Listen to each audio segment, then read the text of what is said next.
Looking back, it's hard to pinpoint the exact moment when the unease started.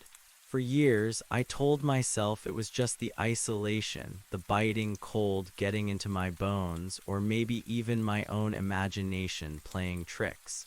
But deep down, I always knew there was something else out there lurking in the quiet, frozen woods. I was 24 that winter, still feeling a bit invincible, even though life had already taught me a few hard lessons. My job then was working for the state's forestry department, mostly cataloging trees, checking trail cameras, and reporting on wildlife populations in some of the most remote parts of the state. It was honest work, kept me fit, and paid just enough to keep my beat-up truck running. I loved the solitude, the feeling of being entirely alone in places few people ever saw, most of the time anyway. This particular stretch of forest was a few hours north of the nearest town, a dense wilderness bordering an old, decommissioned logging road. We called it the Black Ridge Sector.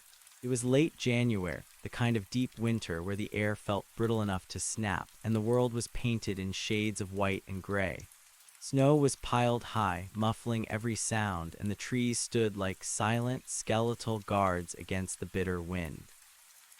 My task that week was a solo survey of an area notorious for elk migration. The plan was a 3-day trek, camping out overnight. I'd done it 100 times before, often alone. I considered myself experienced, knew how to navigate, how to build a shelter, how to stay warm. But if I'm honest, I got a little complacent. I'd packed my usual gear, but maybe I'd pushed the timeline a bit too tight, trying to squeeze in extra ground before sundown. That was my first mistake. Or maybe the mistake was just being there at all. The sun was already dipping low, casting long, purple shadows through the pines when I realized I was off my projected route. Not lost, not really, but certainly not where I intended to make camp. My internal compass had gotten a little skewed, and I'd veered further east than I should have. The temperature was dropping fast, and the silence of the forest was deepening, becoming almost heavy, pressing in on my ears. It wasn't the usual peaceful quiet. It was the kind of quiet that felt like holding your breath. I checked my GPS again, trying to recalibrate, when I caught a flicker of something out of the corner of my eye. It was a patch of vibrant red, a stark splash of color against the monotone snow and bark. My first thought was a lost piece of flagging tape, but as I adjusted my focus, I realized it was a tree, an apple tree. That was the first anomaly, the first little crack in the comfortable reality I understood. An apple tree, here, in the middle of nowhere, miles from any homestead or old farm in the heart of winter. It was entirely out of place, an unsettling detail that didn't fit. I pulled off my glove, brushing a cold hand across my chin, trying to make sense of it. And then I saw the fruit. Dozens of perfect, deep red apples clinging to the bare branches, completely untouched by frost or rot. They looked fresh, almost impossibly so, as if someone had just picked them and hung them there. As I stared, a faint wisp of steam seemed to rise from one of them, a trick of the fading light perhaps, or maybe just my mind playing games. But then a sudden gust of wind swept through the branches, and I distinctly smelled it. The sweet, unmistakable scent of ripe apple, and something else, something I couldn't quite place, but it was warm, almost like freshly baked pie mingling strangely with the icy air. My heart gave a little skip. It wasn't just an apple tree. It was an apple tree where the fruit grew warm. My breath hitched, a cold gasp that plumed white in the frigid air. An apple tree where the fruit grew warm. It was an impossible notion, a contradiction to everything I knew about nature, about winter, about reality itself. Yet the sweet, bready scent still hung in the air, a phantom invitation that tugged at something deep within me. My mind, usually so clear and logical when out in the field, felt like a tangled knot. I stood there, frozen, not by the cold, but by a profound sense of disorientation. My eyes scanned the immediate vicinity, searching for any sign of human presence, a discarded glove, a boot print in the pristine snow, anything to explain this surreal scene. But there was nothing. The snow around the tree was undisturbed, a smooth, unbroken white blanket. No tracks, no flattened patches, no telltale cigarette butts or candy wrappers. It was as if the tree had simply materialized there out of thin air, bearing its impossible warm fruit. Cautiously, I took a step forward, then another. The air around the tree felt subtly different, a fraction warmer, a tiny pocket of spring in the heart of a brutal winter. My fingers, still aching from the cold, twitched with an urge to touch one of the apples to confirm the impossible. As I drew closer, the radiant red of the fruit seemed to deepen, almost pulsating against the stark white backdrop. Each apple was perfect, unblemished by worm or bruise, the kind you only ever saw in polished magazine advertisements, not clinging to a forgotten tree in the depths of a frozen wilderness. I reached out a gloved hand, then hesitated. A small voice in the back of my head, the one trained by years of wilderness survival and common sense, screamed at me to back away. There was something profoundly wrong here. But another, more primal part, a sense of wonder mixed with an almost irresistible curiosity, urged me on. Slowly I extended my hand, my fingers brushing against the smooth, firm skin of an apple. It was undeniably warm. Not just a little warm, like a stone heated by the sun, but genuinely, surprisingly warm, as if it had just been plucked from a simmering pot. The heat seeped through my glove, a strange, comforting sensation in the biting cold. I pulled my hand back, stripping off my thick wool glove with my teeth, and touched the apple again, bare-skinned this time. The warmth was real, a gentle, sustained heat that spread through my fingertips. And the scent up close was even more potent, sweet, almost intoxicating, with that faint, tantalizing undertone of baked goods. I plucked the apple from its branch. It came away with an almost silent snap, no resistance, no stiffness. It felt heavy in my hand, substantial. I turned it over, examining every inch. There were no blemishes, no signs of rot, no tiny insects burrowing into its flesh. It was flawless. My stomach rumbled, a sharp reminder of the long hours I'd been trekking, the energy bars I'd skipped in my haste. The thought, fleeting and irrational, crossed my mind: eat it. But the survivalist in me, the part that knew never to eat unknown berries or fruits in the wild, clamped down hard. This wasn't just unknown, it was fundamentally unnatural. My common sense, though rattled, refused to be silenced. This tree, these apples, defied every law of nature I understood. My gaze, no longer fixed solely on the tree, began to widen. I scanned the area again, more thoroughly this time. The sun had dipped further, painting the western sky in hues of fiery orange and bruised purple. The light was fading fast, and the encroaching gloom brought with it an amplified sense of isolation. That oppressive quiet, the kind that felt like a held breath, pressed in on me once more, and then I saw it. Partially obscured by a dense thicket of frosted pines, barely visible in the deepening twilight, was a faint discoloration in the snow. It wasn't natural, not a shadow or a drift. It was a faint, straight line, almost like a seam in the white landscape. My heart gave another lurch. More curiosity than fear propelled me forward, my boots crunching softly on the frozen crust. As I drew closer, the faint line resolved itself into something more concrete. It was a path, or rather the impression of one. Not a clearly trodden trail, but a subtle indentation in the snow, as if something heavy had been dragged or walked over it repeatedly, packing the snow down just enough to create a smoother surface than the surrounding wilderness. It led away from the apple tree, weaving through the pines towards a cluster of larger, older growth. A chill, unrelated to the biting cold, snaked down my spine. The apple tree had been an anomaly. A path suggested habitation. And habitation, miles from any known settlement in this forgotten corner of the wilderness, was an even bigger anomaly. My hand tightened around the warm apple, but I kept my gaze fixed on the path. Every instinct I had, every lesson learned in the field was screaming at me to turn back, to ignore this impossible path and find my intended camp, even if it meant navigating in the dark. But the path almost imperceptibly drew me in. It wasn't wide, maybe just enough for a single person or perhaps something narrower to pass. The snow in the depression wasn't disturbed by fresh prints, only packed down.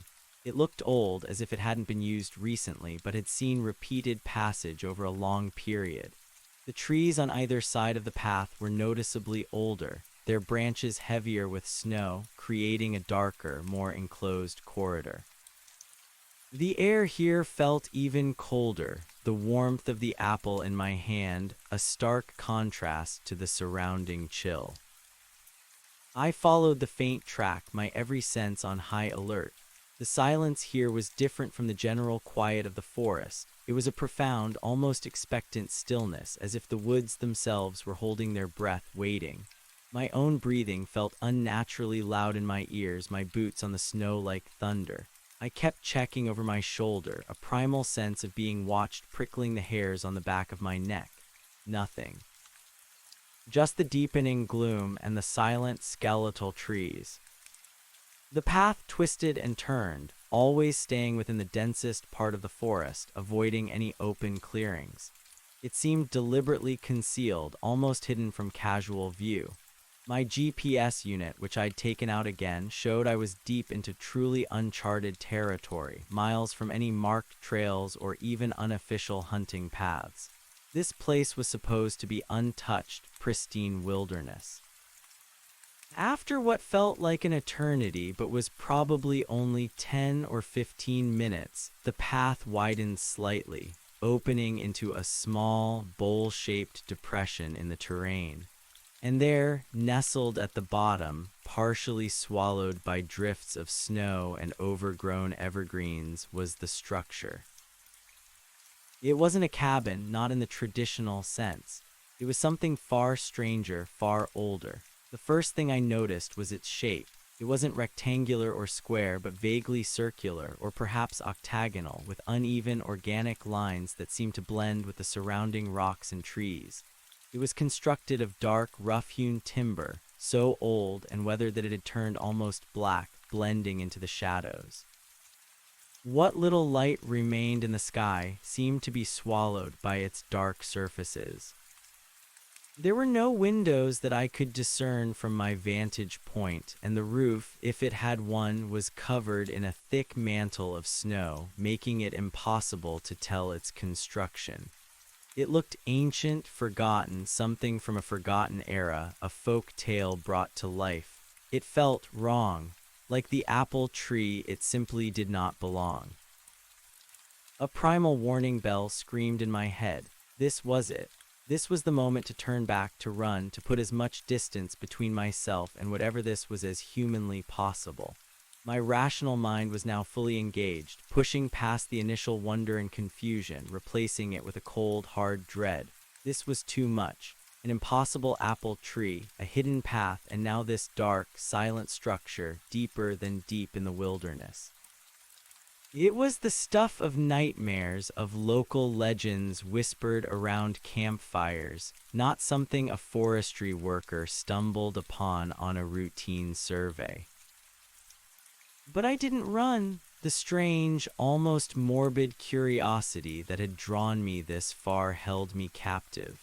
My legs, despite the inner turmoil, carried me closer, one slow, deliberate step after another. I moved like a predator, or perhaps like prey approaching a trap. As I got within 20 yards, more details emerged. The timbers weren't just old, they looked like they had been shaped by something other than human hands. They were smooth in places, rough in others, fitting together with an eerie precision despite their irregular shapes, almost like pieces of a giant organic puzzle. There was a single low entrance, a dark maw in the side of the structure, devoid of a door, just a black opening. No smoke curled from a chimney, no light glowed from within. It was utterly silent, utterly still.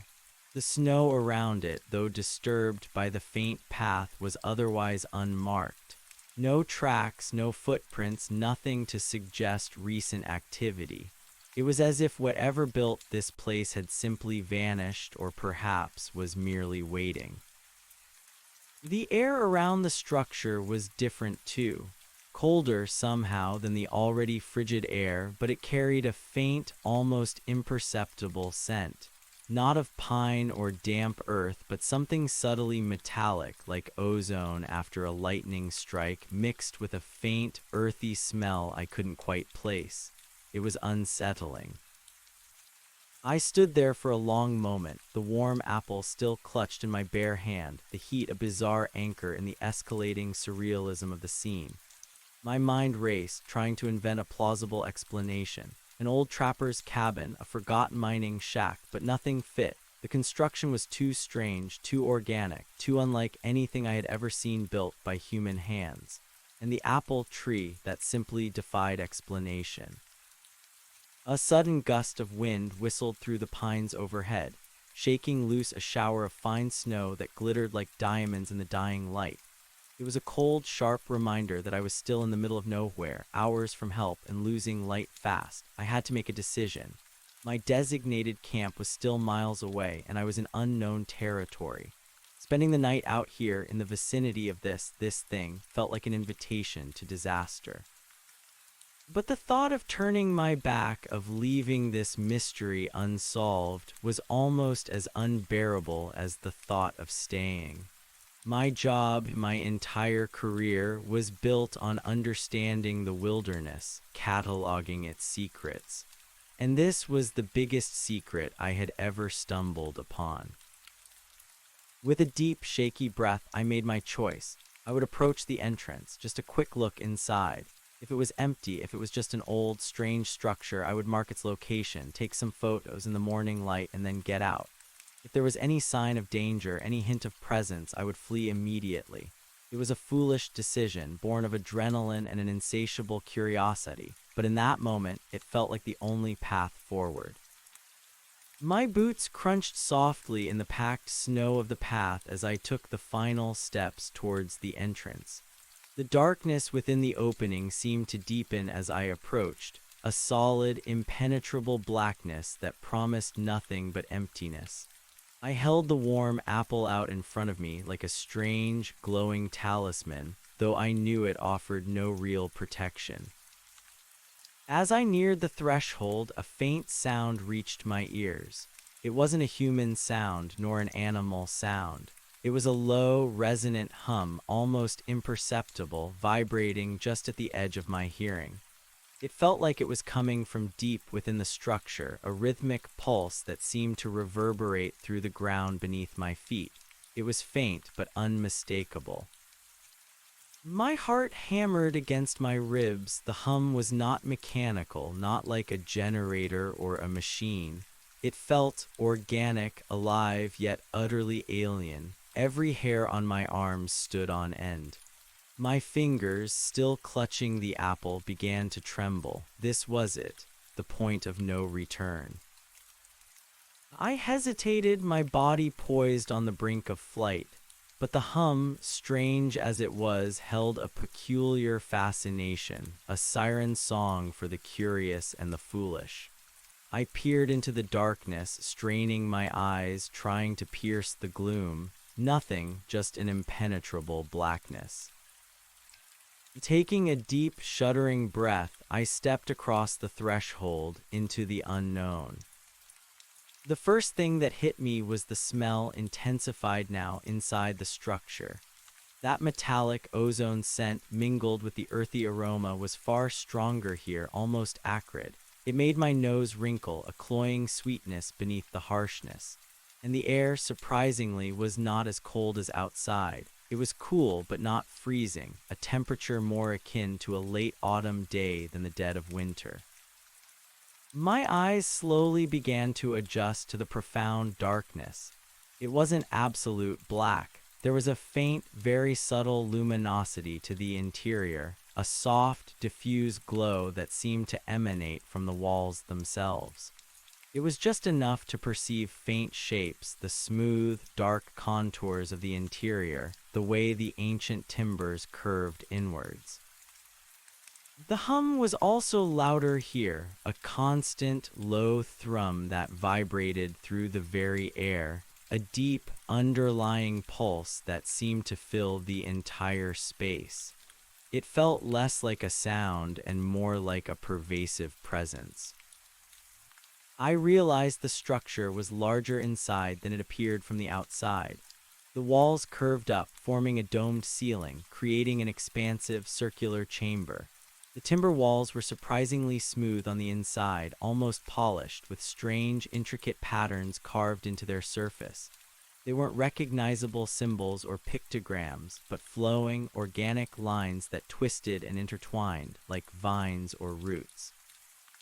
The entire space felt alive, imbued with a strange, quiet energy.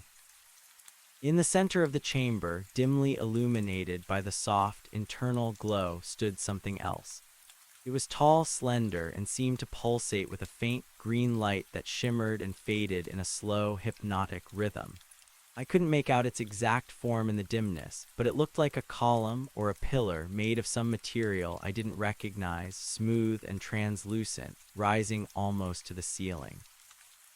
And from its base, radiating outwards across the packed earth floor, were faint, glowing lines like veins of light, tracing intricate patterns that mirrored those on the walls. My heart was beating a frantic rhythm against my ribs. This was beyond anything I could have ever imagined. My mind struggled to categorize, to rationalize, to find a known reference point. But there was none. This was entirely new, entirely alien. I stood there paralyzed, unable to move, unable to speak, clutching the warm apple like a lifeline. The hum, the strange light, the alien architecture, it all washed over me, a sensory overload that overwhelmed my capacity for rational thought. The silence outside had been oppressive, but the internal hum here was something else entirely, a living sound that resonated deep within my bones. Then my eyes, now more accustomed to the dim light, picked out something else closer to the entrance, almost hidden against the curving wall. It was a shape slumped against the dark timber. My blood ran cold. It looked like a figure. A human figure. My breath caught in my throat. I couldn't see details, but the outline was unmistakable. It was roughly human-sized, hunched over, unmoving. Fear, sharp and icy, pierced through the fog of my bewilderment. Was it alive? Was it dead? Had I stumbled upon someone else, someone who knew about this place, or worse, someone who had become a victim of it? My hand instinctively went to the small multi-tool on my belt, my only defense, a useless piece of metal against whatever this was. My eyes darted around the chamber, searching for an exit, for a weapon, for anything. The hum in the air suddenly seemed less mesmerizing and more threatening, a low growl from some unseen entity. My gaze returned to the slumped figure. As my eyes focused, I started to pick out details. The clothing. It looked like a heavy winter coat similar to my own and thick trousers, but the colors were muted, faded, and there was a strange stiffness to the way the fabric lay. It didn't look like someone simply resting. It looked preserved. I took a slow, agonizing step forward, my boots making no sound on the packed earth floor. The air felt heavy, almost viscous. The faint green light from the central pillar seemed to shimmer more intensely, throwing dancing shadows across the figure, making it seem to writhe in the dim light. As I got closer, the full horror of the sight dawned on me. It wasn't just a figure, it was a body, and it wasn't simply slumped, it was desiccated, mummified. The skin was leathery, pulled tight over bones, the eyes sunk in hollows. The mouth was agape, frozen in a silent scream. It was wearing clothes that looked utterly archaic, not modern outdoor gear, but heavy, worn wool and leather that seemed to belong to another century. And its hands were clasped around something dark and metallic, like a piece of strange, ancient machinery. A wave of nausea washed over me. The smell of ozone and earth suddenly seemed to combine with a faint, sickly sweet scent that made my stomach lurch. This was no ordinary death. This was something ancient, something that had been here for a very, very long time. And then I saw the detail that truly made my blood run cold.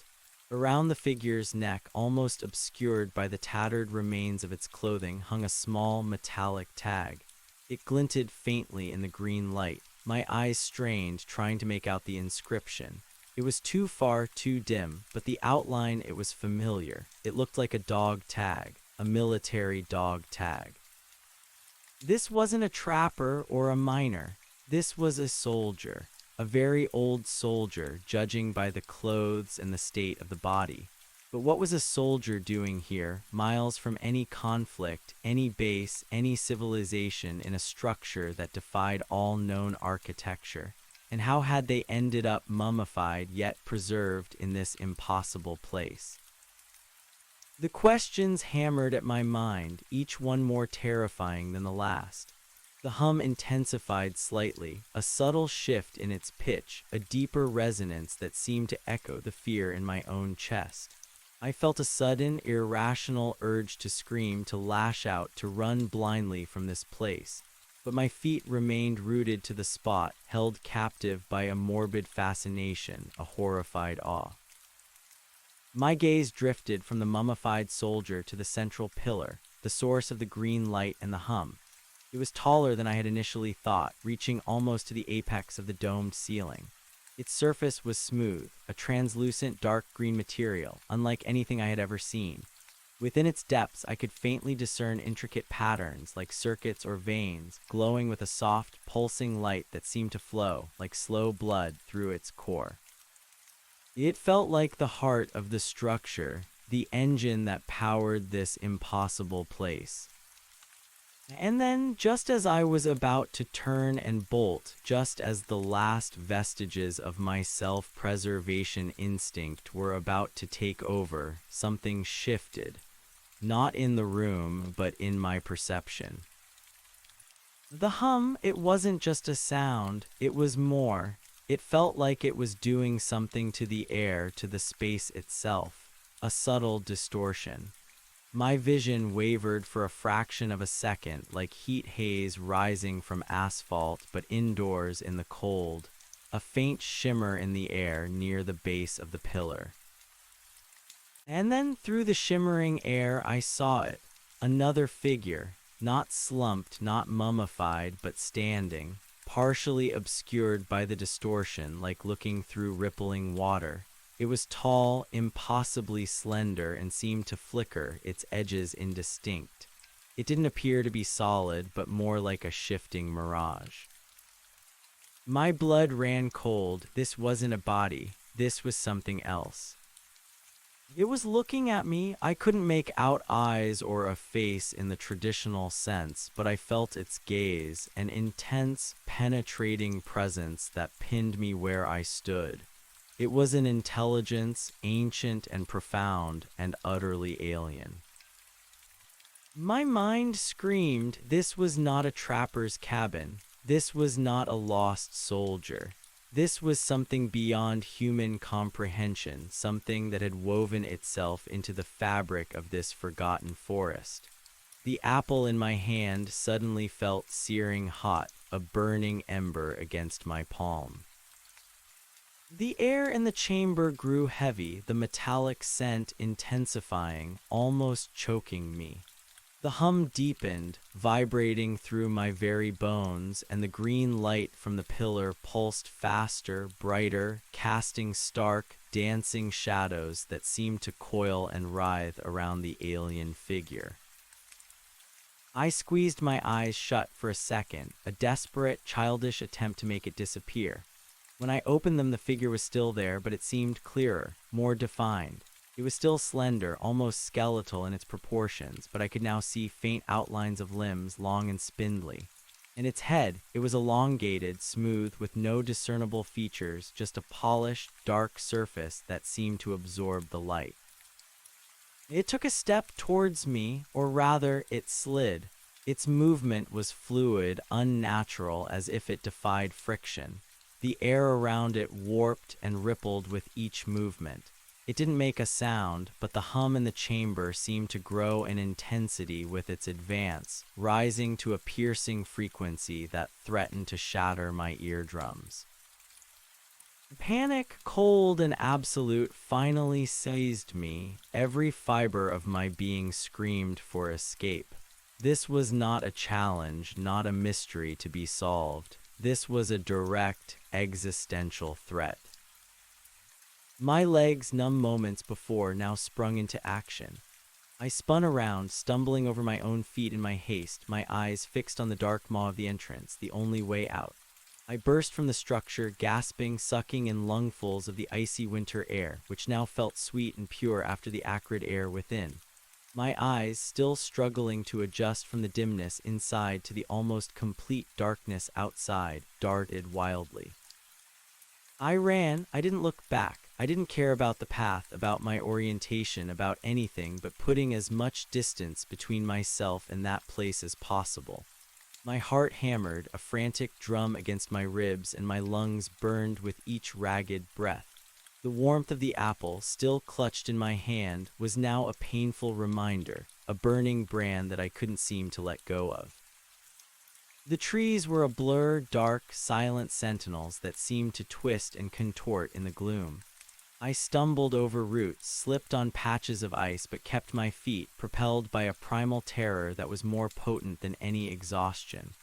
The hum, even from a distance, seemed to follow me, a low, persistent thrum that vibrated in the very air, an echo of the terror I had just escaped.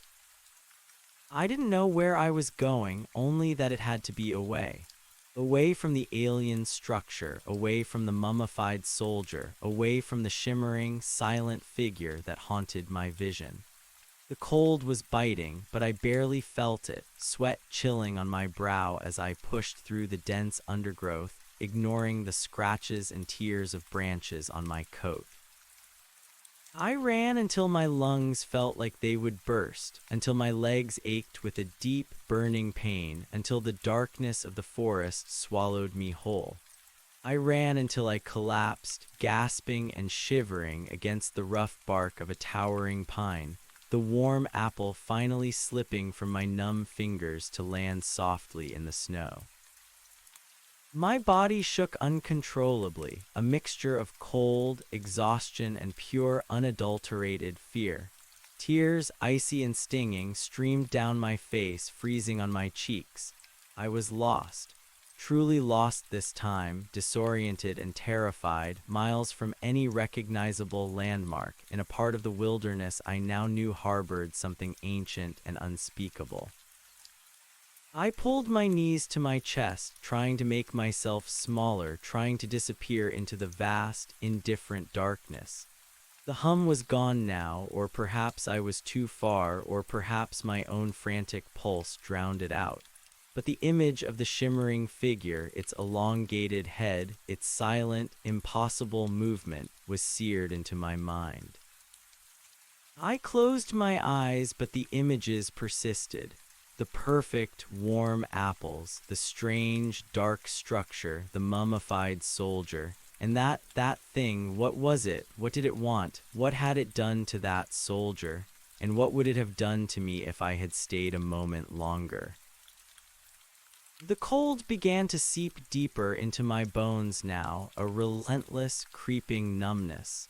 I knew I couldn't stay here. I had to find shelter, make a fire, before the hypothermia took hold. But the thought of moving, of venturing further into this nightmare landscape, filled me with an even greater dread. I forced my eyes open, trying to orient myself, trying to find any familiar star, any break in the canopy. The moon, a sliver of white, was just beginning to rise, casting long spectral shadows through the trees, turning the familiar woods into a labyrinth of distorted forms. Every rustle of leaves, every creak of branches in the wind sounded like a footstep, like a whisper. My gaze fell to the snow near my feet. The apple I had dropped lay there, a stark splash of red against the white. It was still impossibly red, still perfectly formed. I reached out a trembling hand and picked it up. It was still warm. The warmth in this freezing, terrifying wilderness was an anomaly, a beacon of the impossible. And yet in that moment, it was also the only tangible proof that what I had seen was real. That I hadn't simply imagined the whole terrifying encounter. I had to survive. I had to get out of these woods.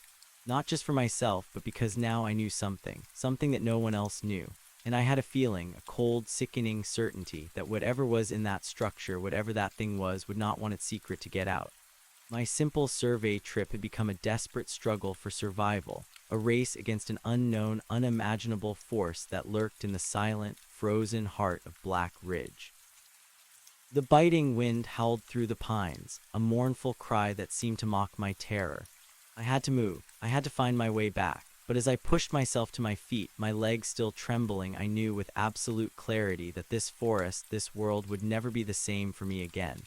And I also knew with a certainty that chilled me to the bone that whatever I had disturbed, whatever ancient secret I had uncovered, was far from finished with me. The feeling of being watched, once an internal tremor, was now a palpable presence in the overwhelming darkness. The biting wind howled through the pines, a mournful cry that seemed to mock my terror. I had to move. I had to find my way back. But as I pushed myself to my feet, my legs still trembling, I knew with absolute clarity that this forest, this world, would never be the same for me again. And I also knew with a certainty that chilled me to the bone that whatever I had disturbed, whatever ancient secret I had uncovered, was far from finished with me. The feeling of being watched, once an internal tremor, was now a palpable presence in the overwhelming darkness. I stumbled forward, each step in agony, my muscles screaming in protest. My breath plumed in ragged gasps, misting in the frigid air. The apple, still warm in my hand, was a perverse comfort, a small, glowing ember in a world that had suddenly gone cold and dark.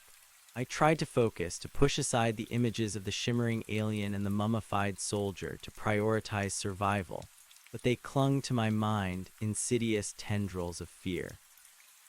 The forest was a maze of black and white under the sliver of moon. Every shadow seemed to stretch and twist, taking on monstrous shapes.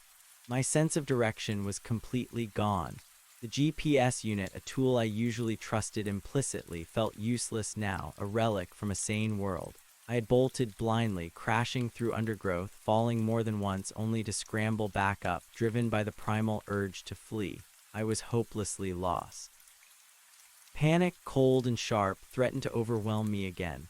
I fought it, forcing myself to take slow, deep breaths, trying to think. Shelter, warmth, fire, these were the immediate priorities. But the idea of building a fire, of drawing attention to myself in this hostile landscape, felt inherently dangerous. What if it saw the smoke? What if it was out there, somewhere in the surrounding darkness, watching? The thought sent another shiver down my spine. I kept moving, albeit slower now, conserving what little energy I had left. My eyes scanned the tree line, searching for any natural depression, any overhanging rock face, anything that could offer even minimal protection from the relentless wind. The trees themselves seemed to press in on me, their branches like skeletal fingers reaching out.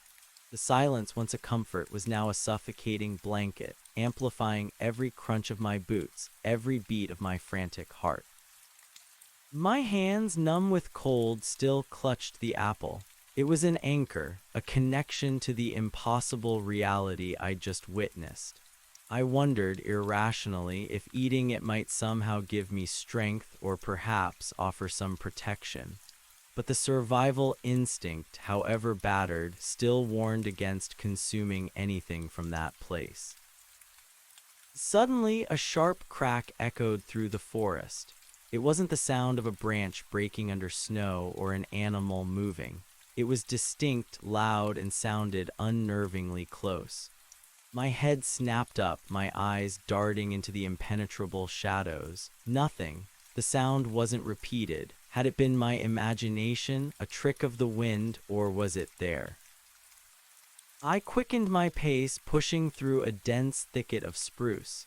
The needles scratched at my face and coat, but I barely registered the pain. My focus was purely on escape, on finding refuge. My eyes were burning, my limbs heavy. I knew I couldn't keep this up much longer.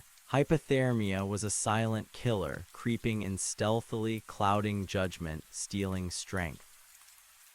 Just as despair threatened to swallow me whole, a faint glimmer of something caught my eye. Not light, not exactly, but a subtle break in the uniformity of the forest. It was a cluster of much older, larger pines, their branches so densely intertwined that they formed a dark, almost solid mass against the sky. And beneath them, partially obscured by heavy snowdrifts, was a darker patch that suggested an opening. A cave, an overhang. My rational mind scoffed at the unlikelihood, but my desperate spirit seized upon the hope. I veered towards it, stumbling down a slight incline, my legs threatening to give out with every step. As I drew closer, the shape resolved itself. It wasn't a cave, but an immense, ancient pine fallen long ago, its massive root ball ripped from the earth, forming a natural hollow beneath its trunk. Heavy snow had drifted around it, creating a surprisingly snug, enclosed space. It wasn't much, but it was better than nothing. It was shelter. With a final surge of adrenaline, I crawled into the hollow, dragging myself through the narrow opening. The space inside was small, just big enough for me to curl up in, but it was dry and crucially protected from the wind. The temperature, while still bitterly cold, felt a degree or two warmer, the accumulated snow acting as an insulator. I collapsed against the packed earth, gasping, my body shaking uncontrollably. The apple slipped from my grasp again, rolling a few inches away into the dark. I didn't care. I just lay there, trying to regain my breath, trying to slow the frantic hammering of my heart. The fear was still there, a cold knot in my stomach, but the immediate terror of pursuit had receded, replaced by the profound exhaustion and the creeping numbness of hypothermia. I needed a fire, it was imperative. My pack, thank God, was still on my back. I fumbled with the straps, my fingers stiff and clumsy. Finally, I managed to shrug it off, pulling it close. Inside, among the usual survival gear, was my emergency fire-starting kit, waterproof matches, a magnesium striker, and some small tinder. My hands trembled so violently it was hard to work. My teeth chattered, and my whole body felt like it was encased in ice. I pulled out a small, emergency space blanket, its metallic sheen glinting faintly in the gloom. I wrapped it around myself, pulling it tight. The thin material wasn't much, but it offered a psychological barrier, a sense of being enclosed. Then, with painstaking effort, I began to gather tinder, dry pine needles and small twigs from the underside of the fallen tree, protected from the snow. My fingers were agonizingly slow, unresponsive. Each movement was a monumental task. I almost wept with frustration, but I pushed through it. Survival depended on this. It took what felt like an eternity, but eventually I had a small pile. I pulled out my magnesium striker. My fingers fumbled with the cold steel, scraped it against the rod. Sparks flew, feeble at first, then a stronger shower. One caught a tiny orange glow in the darkness. I shielded it with my body, blowing gently, coaxing it to life. The flame was fragile, dancing precariously, but it was there. Hope, a tiny, desperate flicker, ignited within me. I carefully fed it smaller twigs, then larger ones, until a small, crackling fire was established. The heat, even from a small flame, was a revelation.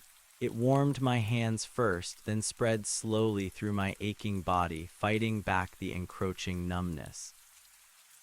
As the fire grew, casting dancing shadows around the hollow, I finally had a moment to think, to process the horrors of the last hour. The alien structure, the mummified soldier, the shimmering, silent entity. It was all real, too real. My mind replayed the scene, struggling to find a rational explanation, a way to fit it into the world I knew. But there was no explanation. It defied everything. An apple tree with warm fruit in the dead of winter, a hidden path leading to an ancient, organic-looking structure, a mummified soldier from a bygone era clutching strange technology, and then the tall, slender, flickering form devoid of features, emanating a profound, alien intelligence. The sheer audacity of it, hidden beneath layers of snow and forgotten forest, shook me to my core. How long had it been there? What was its purpose? And why had I, a simple forestry worker, been the one to stumble upon it? I remembered the hum, that deep, pervasive vibration that filled the chamber. It wasn't just a sound, it was a presence, a force that seemed to distort reality itself. That shimmering, wavering air around the entity, it was like an optical illusion, but far more sinister. And the soldier, the dog tag, my mind fixated on that detail. It implied a military presence, an investigation perhaps, but when and why was he mummified? The structure hadn't been freezing, it had been cool. The mummification suggested some process, something beyond natural decay. And the piece of strange machinery in his hands, was it a weapon, a tool, or something he had found or been given or perhaps stolen? The questions spiraled, each one leading to more terrifying possibilities. Was the alien entity trapped in there, or was it merely guarding something? Was the apple tree some kind of lure, a biological trap? The warmth of the apple in my hand was still present. I picked it up, turning it over in the firelight. It glowed a deep, impossible red, radiating a soft, steady heat. It was beautiful, tempting, and utterly terrifying. I wondered what would have happened if I had eaten it. Would I have been preserved like the soldier? Would I have become part of that strange, organic architecture? A shiver, unrelated to the cold, ran through me. I forced myself to eat some of the dry rations from my pack, chewing slowly, mechanically. The food tasted bland, flavorless, but the act of eating, of performing a normal, human function, was grounding. It reminded me that I was still alive, still human, despite everything I had witnessed. Hours passed. The fire dwindled, and I periodically fed it new fuel, making sure to keep the smoke to a minimum, afraid to draw attention.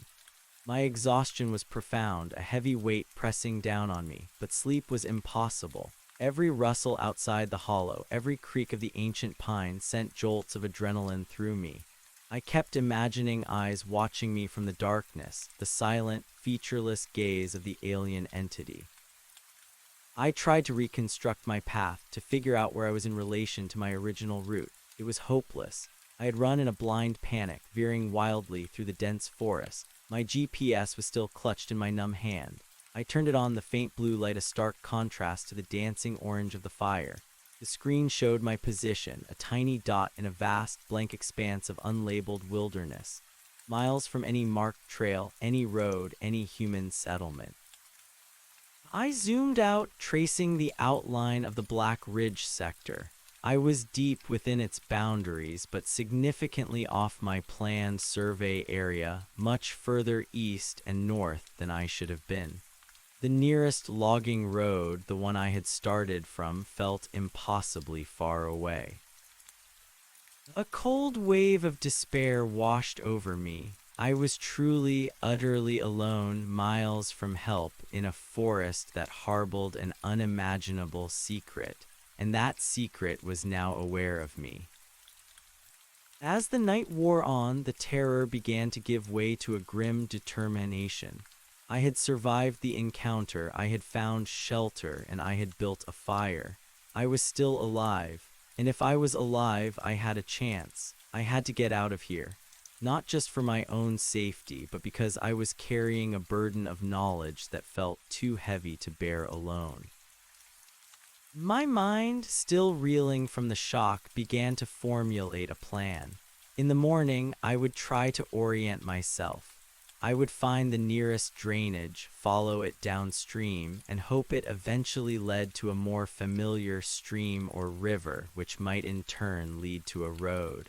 It was a long shot, but it was a plan.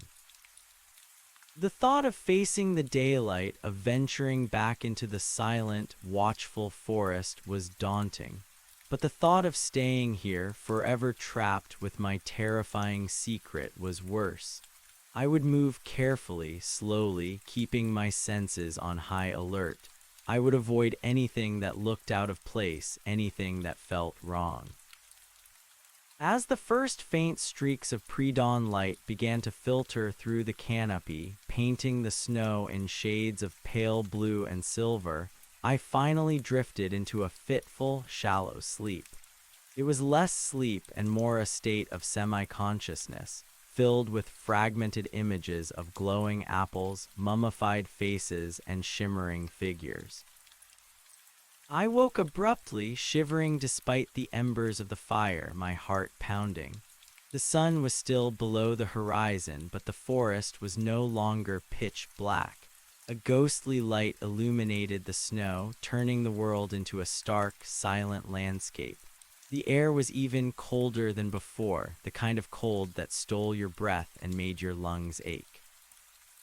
I extinguished the last embers of my fire, carefully scattering the ash and covering it with snow, leaving no trace.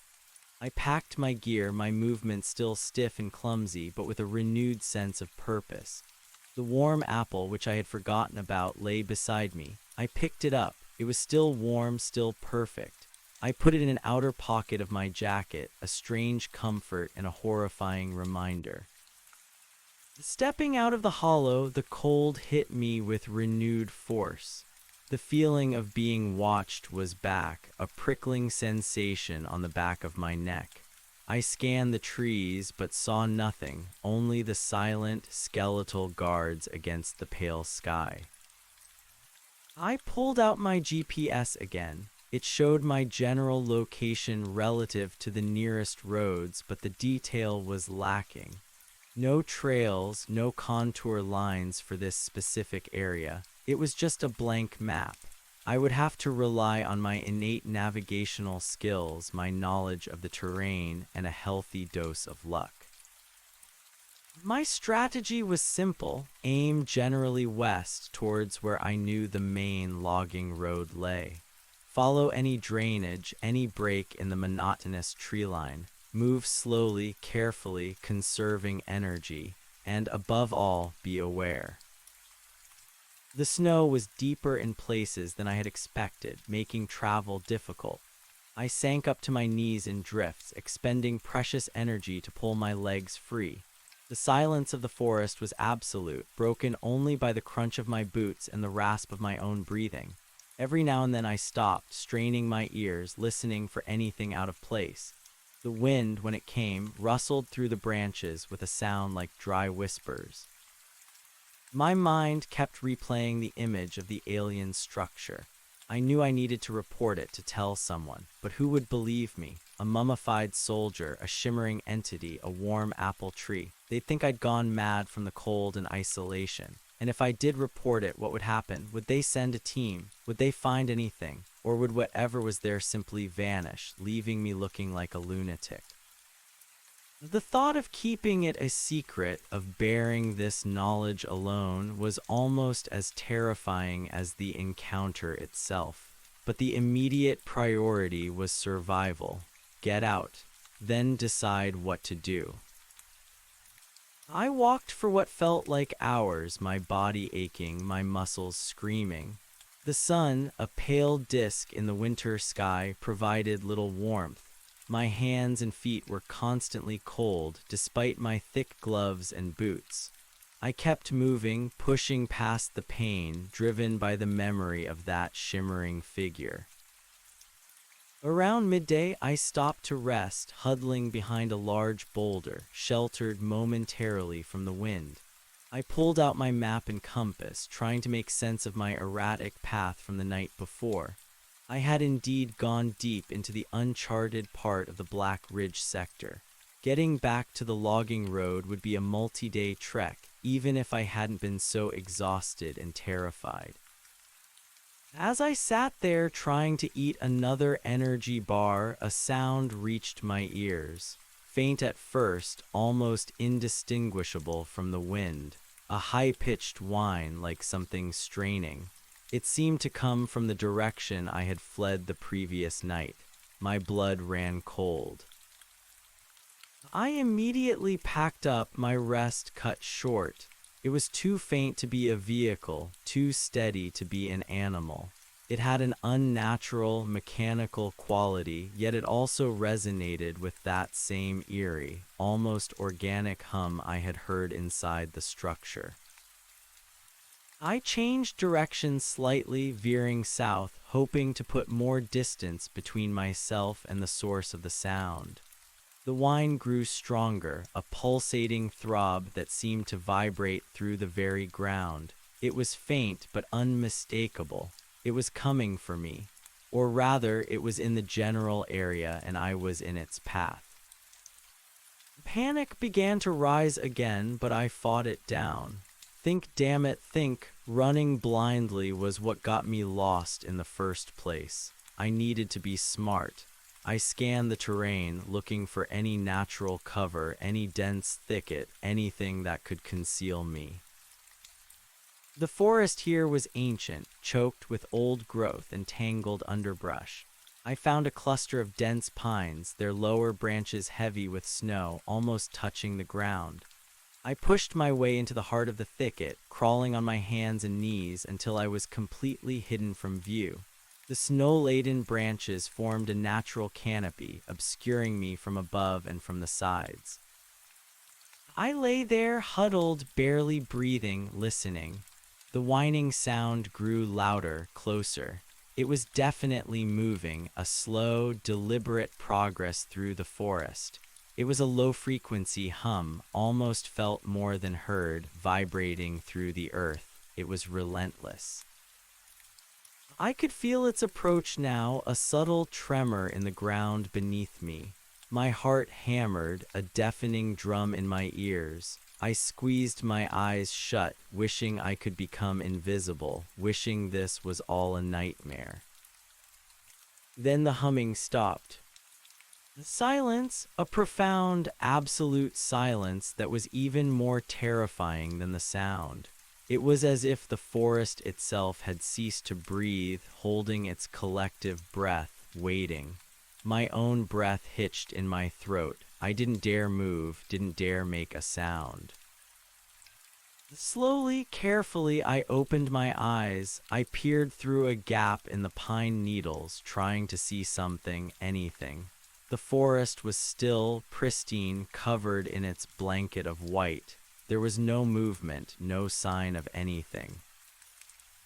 But the feeling of being watched was overwhelming now, a physical pressure on my skin. It was as if something was standing just outside my hiding place, its unseen gaze boring into me. I felt a cold dread seep into my bones, a certainty that it knew I was there. Moments stretched into an eternity. My muscles ached from holding myself still, my eyes strained, searching. Still nothing. But the pressure, the feeling of presence, did not abate. Then a faint shimmer like heat haze appeared in the air directly in front of my hiding spot just a few feet away.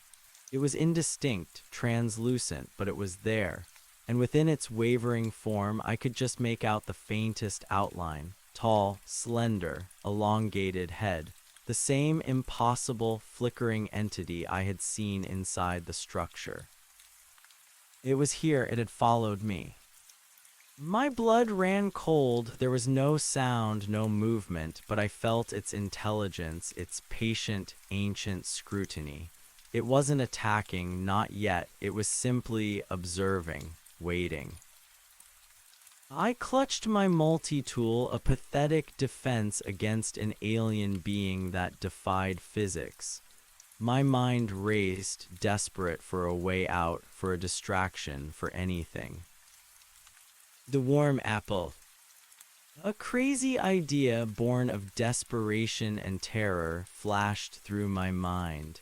It was a product of that place, a part of its impossible reality. Perhaps it could be a shield, a decoy, or perhaps it was what it was looking for. With trembling hands, I slowly, deliberately reached into my pocket and pulled out the apple. Its impossible warmth was a burning brand against my frozen skin. I held it out, not throwing it, not offering it, but simply exposing it. The shimmer intensified. The form within it seemed to solidify, to become more defined, though still indistinct. The subtle feeling of scrutiny sharpened, focusing entirely on the apple. And then it moved. Not towards me, but towards the apple. It slid soundlessly, effortlessly through the air, its long, spindly digits faintly discernible through the shimmer, extended. It didn't reach for the apple with force, but with a delicate, almost reverent touch. The moment its spectral fingers made contact with the warm apple, a strange thing happened. The entire area around the entity shimmered violently as if caught in a powerful electrical field. The air crackled and a faint, high-pitched hum far more intense than before emanated from it. The apple, clutched in its shimmering hand, pulsed with an internal light, a deep, resonant red that seemed to throb in rhythm with the hum. I watched, mesmerized and terrified, as the entity slowly, gently lifted the apple. It held it aloft, turning it slightly as if examining it, though it had no visible eyes. The pulsing light from the apple intensified, illuminating the indistinct form of the alien with a soft, crimson glow. Then, without warning, the entity began to recede. Slowly, smoothly, it slid backwards, the shimmering distortion around it growing more diffuse, more indistinct. The pulsing hum faded, growing fainter with each passing second until it was gone. The red light from the apple diminished, absorbed back into its perfect skin. Within moments, the air was clear, the forest was still, the entity was gone. I lay there, trembling, utterly drained. It had taken the apple. It had taken the apple. The proof of my impossible encounter, the only tangible link to that surreal structure, was gone. A wave of relief, profound and intoxicating, washed over me. I was alive. It had left. But beneath the relief was a deeper, more unsettling realization. The apple was important. It wasn't just a strange fruit, it was a connection, and the entity had wanted it. It hadn't wanted me, not directly. It had wanted what I possessed. I pushed myself upright, my limbs still shaking, my mind reeling. The sun was higher now, filtering through the branches, but it offered little comfort. The forest still felt alien, watched. I knew I couldn't stay. I had to get as far away from this place as humanly possible and quickly. But the incident with the apple had subtly changed my perception of the threat. It wasn't just a monstrous, unknowable entity. It had a purpose, a desire, a connection to the impossible things it created, and I had stumbled into the middle of it. I resumed my trek, moving with a renewed sense of urgency, but also with a greater caution. I avoided the hum, the shimmers, the sense of being watched. I scanned the trees, not just for danger, but for anything else out of place, any other anomaly. The warm apple tree had been the first sign. What other impossible things lay hidden in this ancient forest? The terrain continued to be difficult, a relentless cycle of climbing over fallen logs, pushing through dense undergrowth, and sinking into deep snowdrifts. My body screamed for rest, for food, for warmth, but I pressed on. The image of the mummified soldier and the shimmering alien were etched into my mind, driving me forward. Hours later, as the sun began its slow descent, casting long purple shadows, I felt a familiar ache in my feet. But it was not just fatigue. It was a cold, piercing pain. I stopped, sinking onto a snow-covered log, and pulled off my boot. My sock was damp, and a quick inspection revealed the problem, a blister, raw and angry, on my heel. It was bad, the kind that made every step a torment. My supplies were dwindling. I had enough food for another day, maybe two, if I rationed heavily. My water bottle was nearly empty, and finding clean, unfrozen water was becoming a serious challenge. The cold was relentless. I knew I needed to make camp for the night, but the thought of another night out here, exposed and vulnerable, filled me with dread. I looked around, desperately searching for anything that could offer better protection than a simple lean-to. And then I saw it, faintly through the trees, a plume of smoke.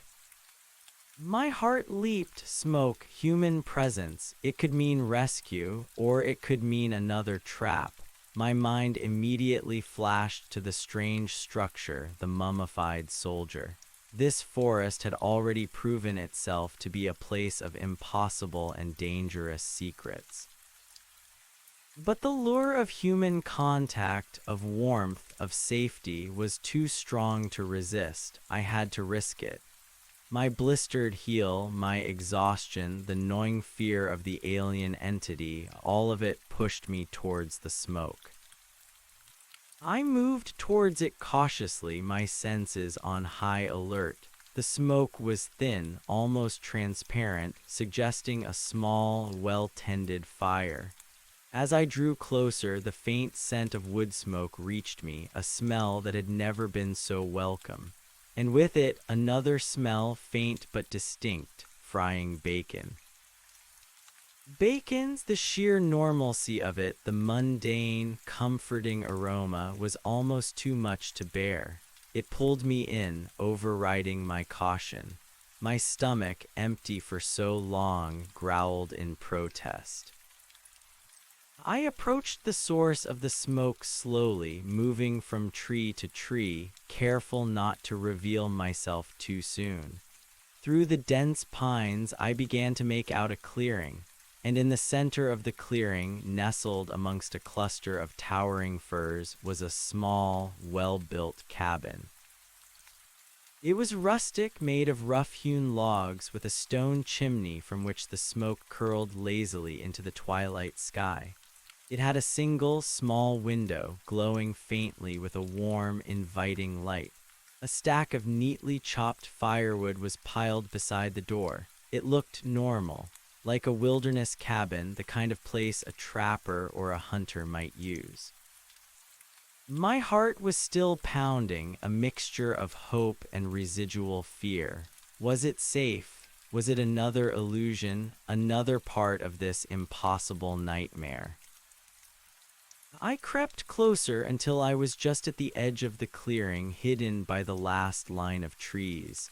I could hear sounds now. The low crackle of a fire, the gentle clatter of a pan, and then a voice, a low, gravelly voice humming a tune, a human voice. Relief so profound it almost buckled my knees, washed over me. It was real. A real cabin, a real person, a chance for warmth, for safety, for a way out of this nightmare. But the ingrained caution of a wilderness survivalist, sharpened by the last 24 hours of terror, held me back from rushing straight in. I needed to observe. I needed to be sure. I watched the cabin for a long moment, straining my eyes in the deepening gloom. No other sounds, no other voices, just the solitary hum and the gentle domestic sounds from within. It seemed safe, too safe perhaps in this forest of impossible secrets. My mind still raw from the encounter with the alien whispered warnings. What if this was connected? What if this person knew about it? What if they were not what they seemed? But the cold, the exhaustion, the pain from my blistered heel screamed louder. I needed help. I needed warmth. I needed a way out. Taking a deep, shaky breath, I stepped out from the cover of the trees into the clearing. My boots crunched softly on the packed snow, a loud, announcing sound in the quiet evening. I walked towards the cabin, my hands empty, raised slightly in a gesture of peace. As I approached the door, the humming stopped. The clatter of the pan ceased. A moment of profound, unsettling silence. Then the wooden door creaked open. A man stood in the doorway, silhouetted against the warm light within.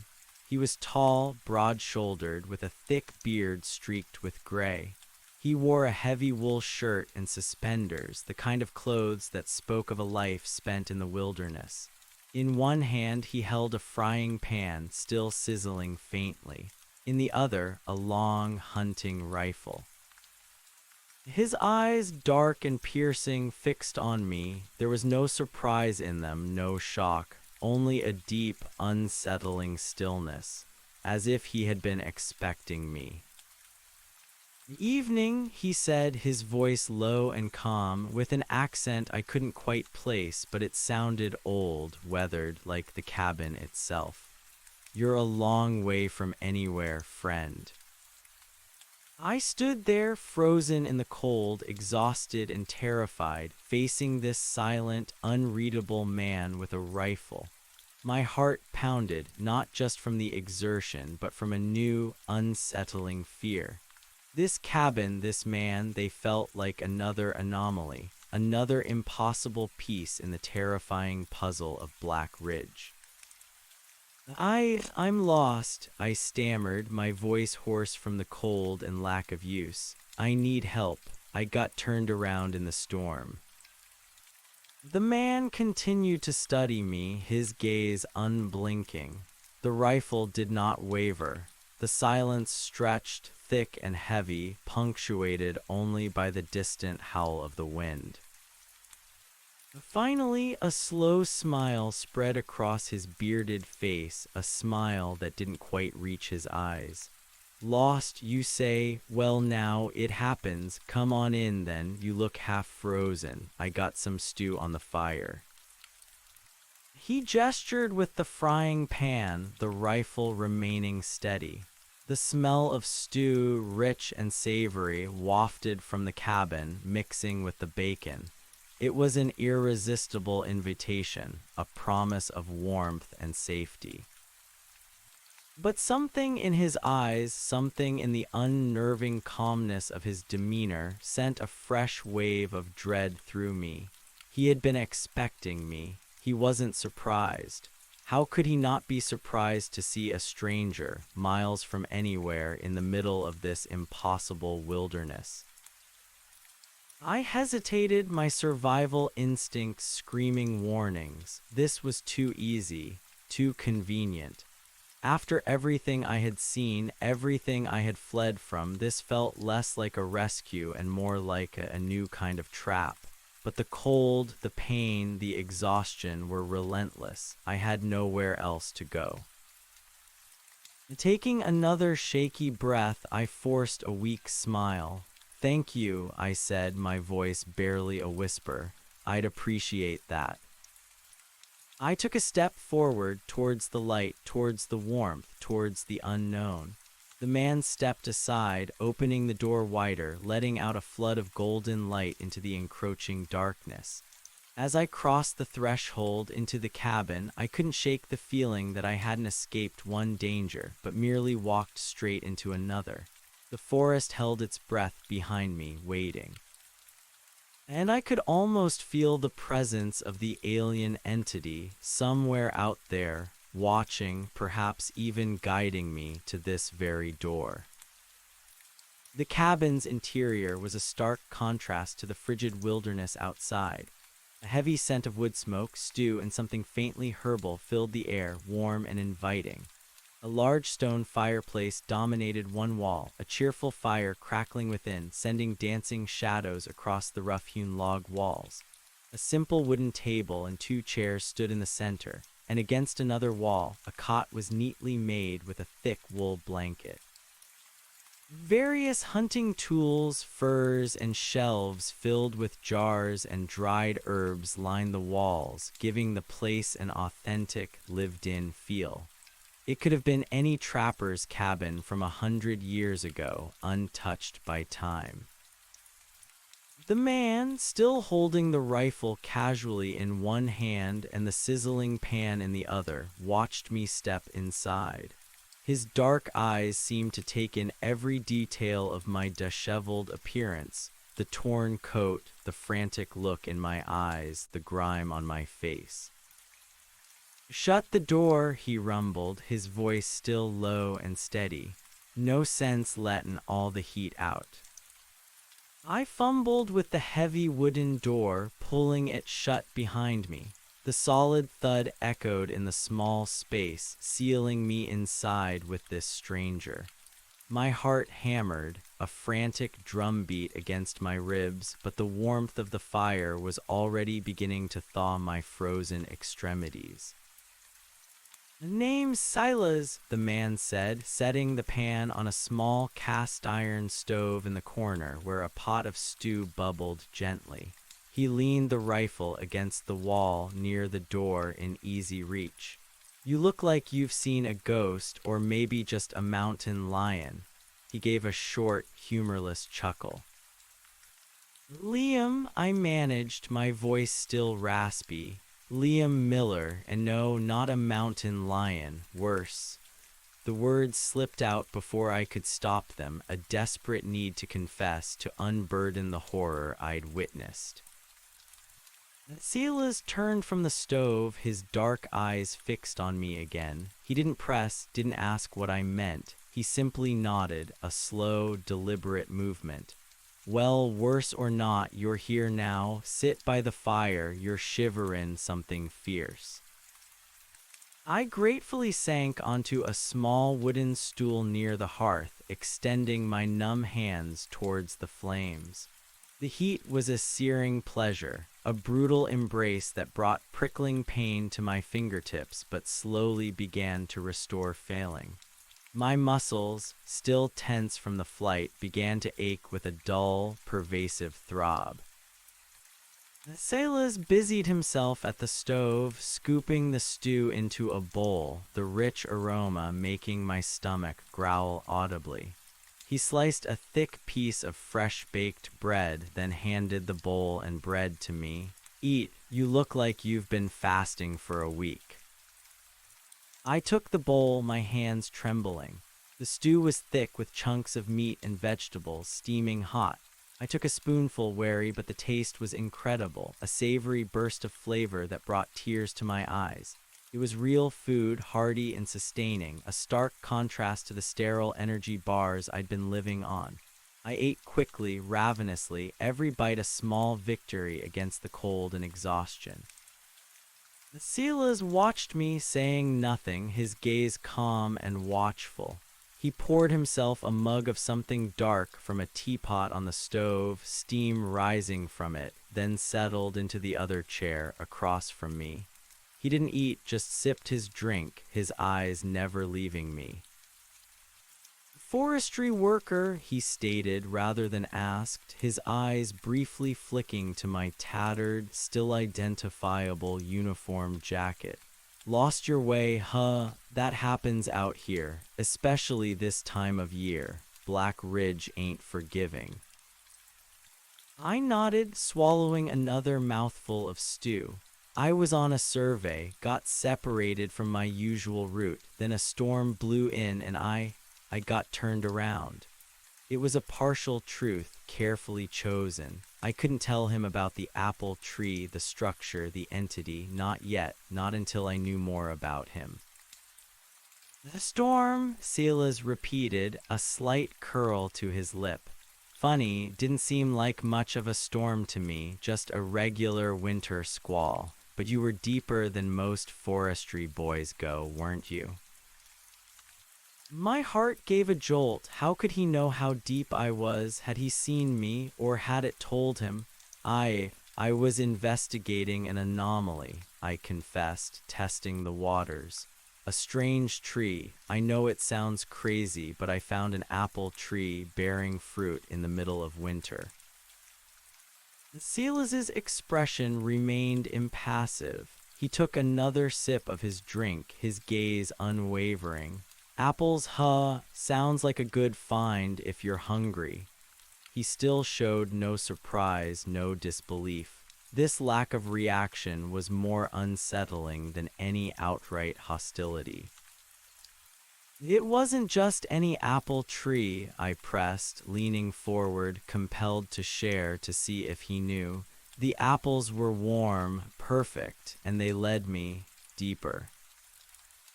Still, Silas simply watched me. His silence was heavy, expectant. "And what did they lead you to, Liam Miller?" he asked softly, his voice barely a whisper, yet it seemed to fill the small cabin. I hesitated, the spoon halfway to my mouth. The stew suddenly felt heavy in my stomach. Could I trust him? His calm demeanor, his lack of surprise at the warm apples suggested a familiarity with the impossible.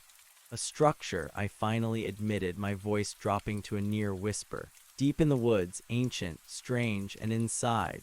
I trailed off, the images rushing back, the mummified soldier, the shimmering alien. Silas slowly put his mug down on the table.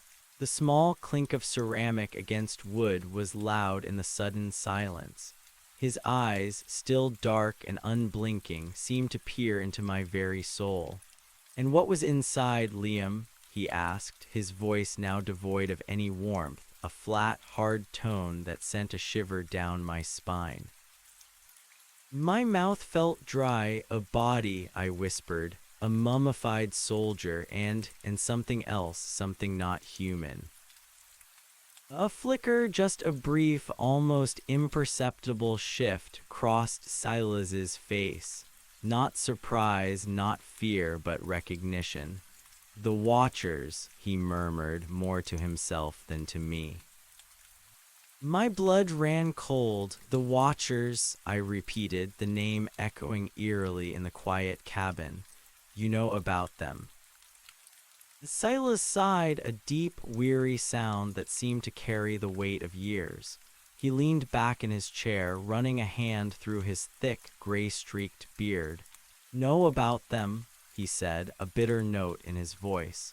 "Boy, I've spent my life trying not to know about them, but you can't live this deep in the ridge and not eventually learn its secrets." He looked at me, a strange mix of pity and resignation in his eyes. "So you've seen them then, the shimmer, the silence, the way they move like water, and they took something from you, didn't they?" My mouth dropped open. He knew everything. "The apple," I breathed, my voice barely audible. "They took the apple."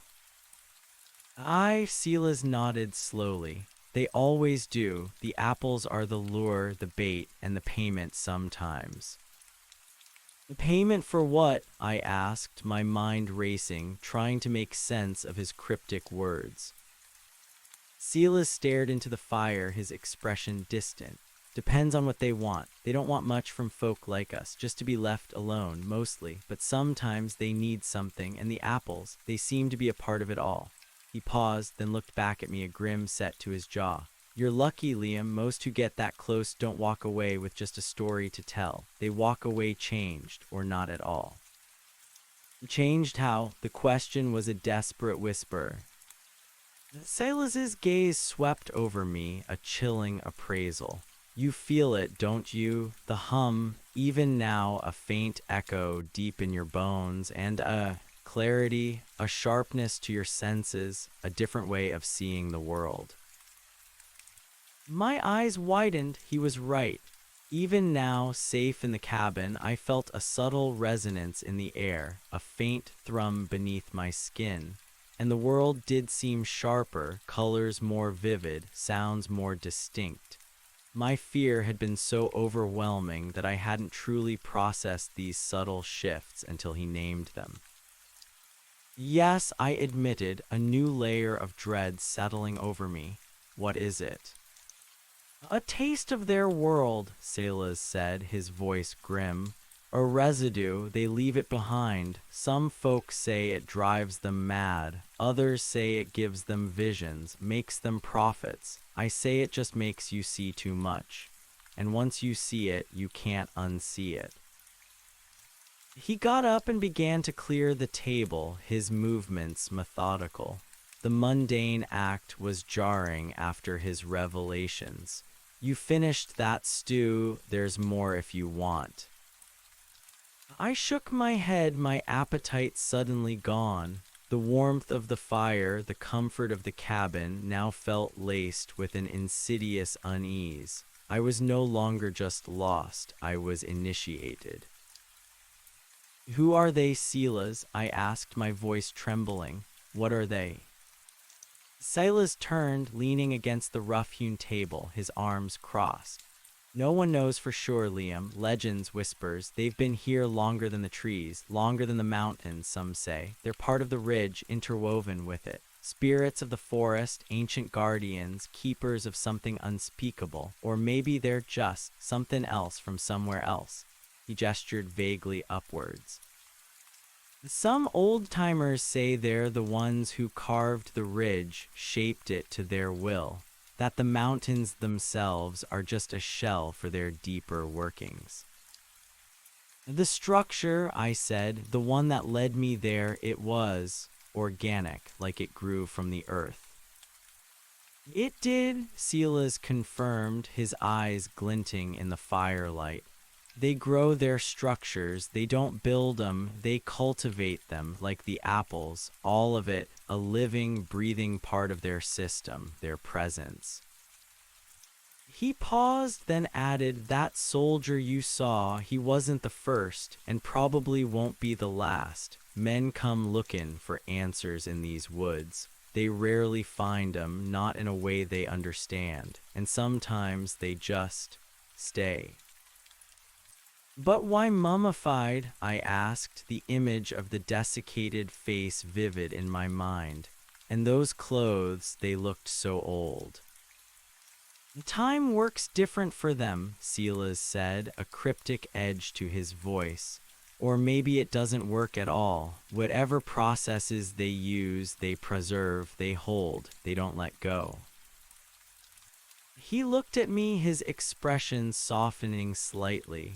You need rest, Liam. You're exhausted. We'll talk more in the morning if you're up to it. My cot's yours for the night. I'll take the floor by the fire.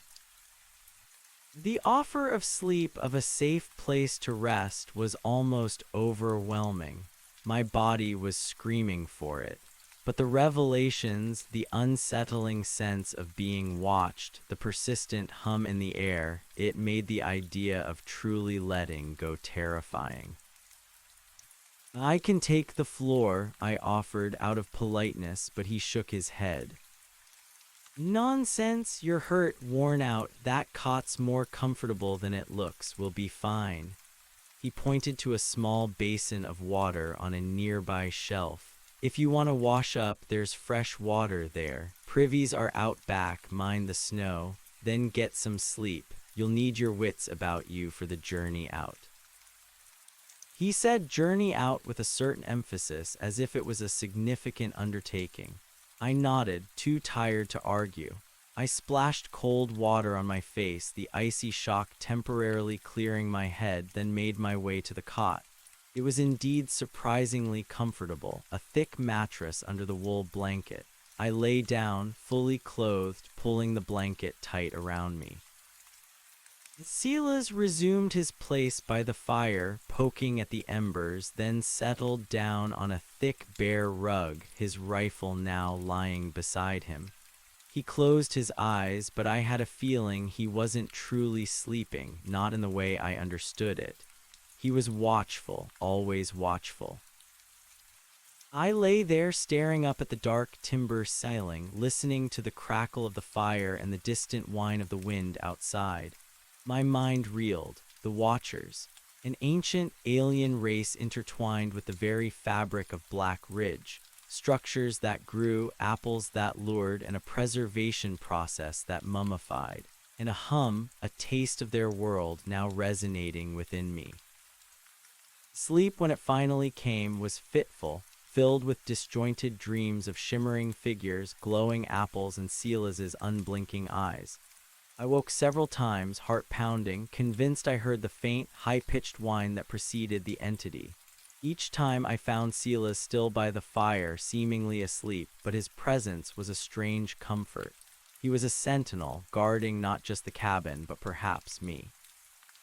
The next morning, I woke to the smell of fresh coffee and more frying bacon. The cabin was bathed in the soft, golden light of dawn filtering through the small window. Silas was already up, tending the fire, his movements silent and efficient. He looked as rested as if he'd slept in a feather bed, despite spending the night on the floor. "Morning," he said, turning to me, a steaming mug of coffee in his hand. "Sleep well." "As well as can be expected," I admitted, sitting up, feeling a profound stiffness in my joints but a surprising clarity in my mind. The taste of their world Silas had mentioned, that subtle shift in perception, seemed to have sharpened my senses even further. The colors of the cabin, the texture of the wood, the scent of the coffee, all seemed more intense, more real. Silas handed me a mug of coffee. It was dark, strong, and invigorating. I gratefully sipped it, the warmth spreading through me.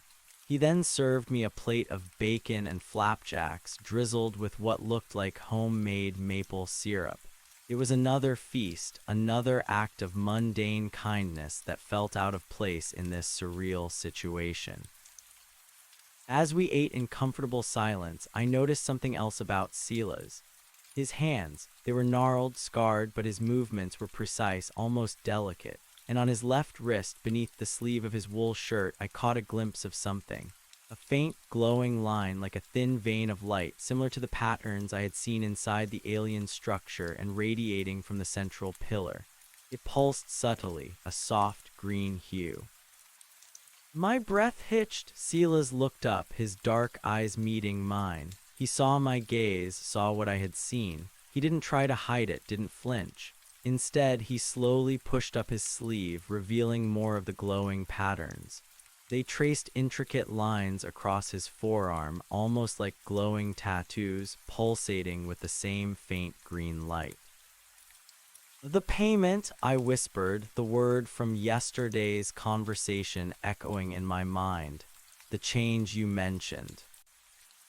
Silas nodded, his face unreadable. "It keeps the cold out mostly, and the sickness. They leave their mark, a connection. Some say it's a gift, others a curse. It just is."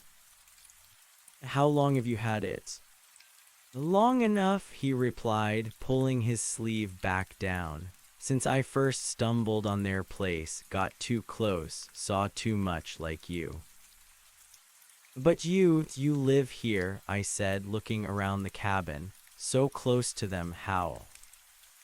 "This cabin," Silas said, "it's old, built generations ago by my kin. They knew about the ridge, knew its secrets. They taught me how to live alongside it, how to observe but not interfere, how to find a balance." He paused, then added, "Sometimes they come here, the Watchers, not often, but they come, they leave things, they take things." "They come here," the thought sent a fresh wave of terror through me. The safety of the cabin, my last refuge, suddenly felt permeable, vulnerable. Silas confirmed, his voice calm. "Sometimes they observe, they don't mean harm, not usually, they're just curious, or perhaps they're just checking their boundaries, their territory." "And the soldier," I pressed, my mind returning to the mummified figure. "Why did they keep him?" Selah sighed a deep, weary sound. That's the part no one truly understands. Some folks speculate they're collecting, studying, trying to understand us, maybe. Or perhaps they're simply holding onto something that interests them. They have their own ways, Liam, ways we can't comprehend. But you're not afraid of them? I asked, looking at his calm, weathered face. A faint, almost imperceptible smile touched his lips.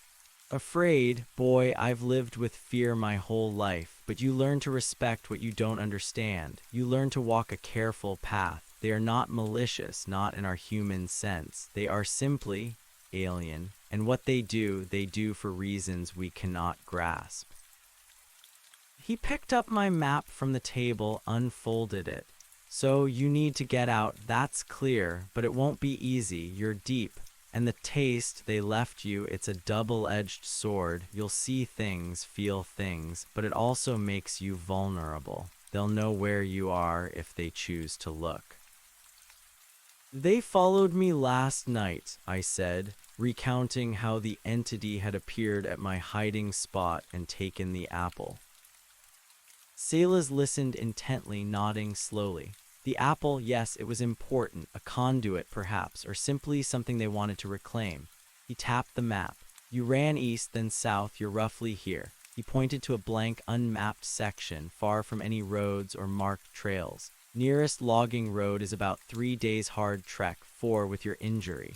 He looked at my boot, then at my face. Let me see that heel.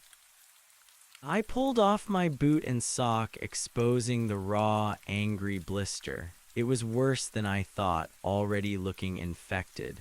Selah's grimaced slightly. That's not good, he said, touching it gently. You won't make it 3 days on that. An infection in the wilderness, that's a quick death sentence. He rose, went to a shelf filled with jars. He picked out a small, dark pot. Here, my grandmother's salve. It's got some local herbs, potent stuff, should help with the pain and the infection. He applied the thick, green-tinged salve to my heel, his touch surprisingly gentle. The immediate coolness was a relief, and a faint, earthy scent rose from it. He then wrapped my foot in clean, soft linen. Keep this on, change it twice a day, you'll need fresh socks, I've got some spares. While he rummaged for socks, I looked at the map again, a grim realization dawning on me. Even if my foot healed, 3 or 4 days in this territory alone was a massive challenge. With the Watchers now aware of me, it felt like an impossible task. Silas, I said, I need to report this. The structure, the soldier, everything people need to know. He turned, handing me a pair of thick, clean wool socks. His expression was serious, his eyes holding a deep weariness. And who would you report it to, Liam? The Forestry Service? The police? They'll think you've lost your mind. They'll dismiss you. Or worse, they'll send men out here unprepared to face something they cannot comprehend. And then more folk will stay. But we can't just ignore it, I insisted, a desperate urgency in my voice. It's a threat to everything. Silas shook his head. They've been here for millennia, Liam. They are not a threat to everything. They are a threat to our perception of everything. They are part of this world, just hidden. And some things are meant to stay hidden. He looked out the window, his gaze distant. My family has lived here for generations, quietly observing, quietly protecting, from those who would disturb the balance, and from those who would be consumed by its revelation. You mean you protect them? I asked, a sudden chill running through me. No, he said, turning back, his eyes piercing. I protect the balance. I protect the forest. And sometimes that means protecting men like you from themselves, from the truth they can't handle, or from the things that want to ensure their secrets stay buried. His words implied a deeper, more complicated role than I could have imagined. He wasn't just a recluse. He was a guardian, a sentinel, and he seemed to be hinting that my survival wasn't just about me getting home, but about the knowledge I carried. "They'll be looking for you, you know," Silas continued, his voice softer now. "Your service, your family, when you don't report in." "I know," I said, a wave of guilt washing over me. "I should have been back days ago. My phone battery died on the first day." "Smartphones are useless out here," Silas scoffed, then pointed to a large, old-fashioned shortwave radio on a shelf, powered by a small solar panel on the roof. "But if you're trying to get word out, this might be your best bet if you can reach anyone." A spark of hope ignited within me. "A radio, can I use it?" Silas studied me for a long moment, then nodded. "After we get you stronger, and after we make a plan, you can't just blunder out there, Liams. Not now, not with what you know, and not with what you are now." He gestured vaguely to my head, the implied taste of the Watchers. "So what's the plan?" I asked, feeling a strange mix of dread and determination. "First you rest, let that foot heal, get your strength back," Silas said, pouring more coffee. "Then we move, not straight out, that's too dangerous. We'll go deeper, east for a while, through the old canyons. There's an old trapper's trail that eventually loops south much further down the ridge. It'll take longer, but it's safer, less chance of interference, and gives you time to adjust." "Adjust to what?" I asked, my voice barely a whisper. Silas looked at me, his eyes solemn. "To the hum, Liam, to the failing, to seeing things the way they want you to see them, or the way they've changed you to see them. Because once you've been touched by the ridge, it never truly lets you go." His words were a chilling confirmation that my life would never be the same. I was now tethered to this place, to its impossible secrets, to the silent, shimmering Watchers. Over the next 2 days, I remained at Silas's cabin. He was a man of few words, but immense practical knowledge. He taught me about the indigenous plants, about tracking, about the subtle signs of the forest. He showed me how to read the patterns of the wind, the direction of streams, the way the snow lay on certain slopes, and all the while he watched me. His gaze was never intrusive, but always present, a silent assessment. My blister, thanks to Silas's salve, began to heal rapidly, the raw skin quickly mending. The physical pain receded, replaced by a growing awareness of the subtle hum that now resonated within me. It wasn't just a sound, it was a connection, a low thrum that seemed to vibrate through the very air, through the trees, through the ground. I started to notice things, the faint, almost imperceptible shimmer in the air sometimes, even when the Watchers weren't present. The way the light caught certain branches, creating an illusion of movement. The forest felt more alive, more interconnected, and infinitely more complex. Silas helped me modify my gear for the arduous journey ahead. He replaced my worn-out boots with a sturdier, warmer pair he had, taught me how to pack a lighter, more efficient survival kit, and showed me how to make a robust linta from branches and snow. He never asked about the specifics of my encounter again, but his questions were always about my altered perception. "Do you feel the pull, Liam?" he'd ask, stirring the stew, his back to me, "to go back to their place?" I had to admit there was a strange, morbid curiosity.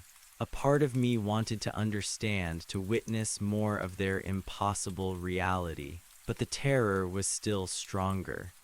"No," I'd reply, "I want to get as far away as possible." "Good," he'd respond, a faint note of approval in his voice. "That's the smart path. Curiosity can be a deadly thing out here." One evening, as we sat by the fire, Silas finally revealed more about his own history. He spoke of his grandfather, who had also encountered the Watchers and bore their mark. He spoke of the old ways, the traditions passed down through his family of living in harmony with the ridge, respecting its ancient secrets and protecting its boundaries. "My people," he said, his voice low, "we've been the silent guardians for generations, keepers of the threshold, making sure the world out there doesn't stumble into here, and making sure what's in here doesn't spill out." "But if they're so powerful," I asked, "why do they need guardians? Why not just deal with us themselves?" Silas chuckled, a dry, raspy sound.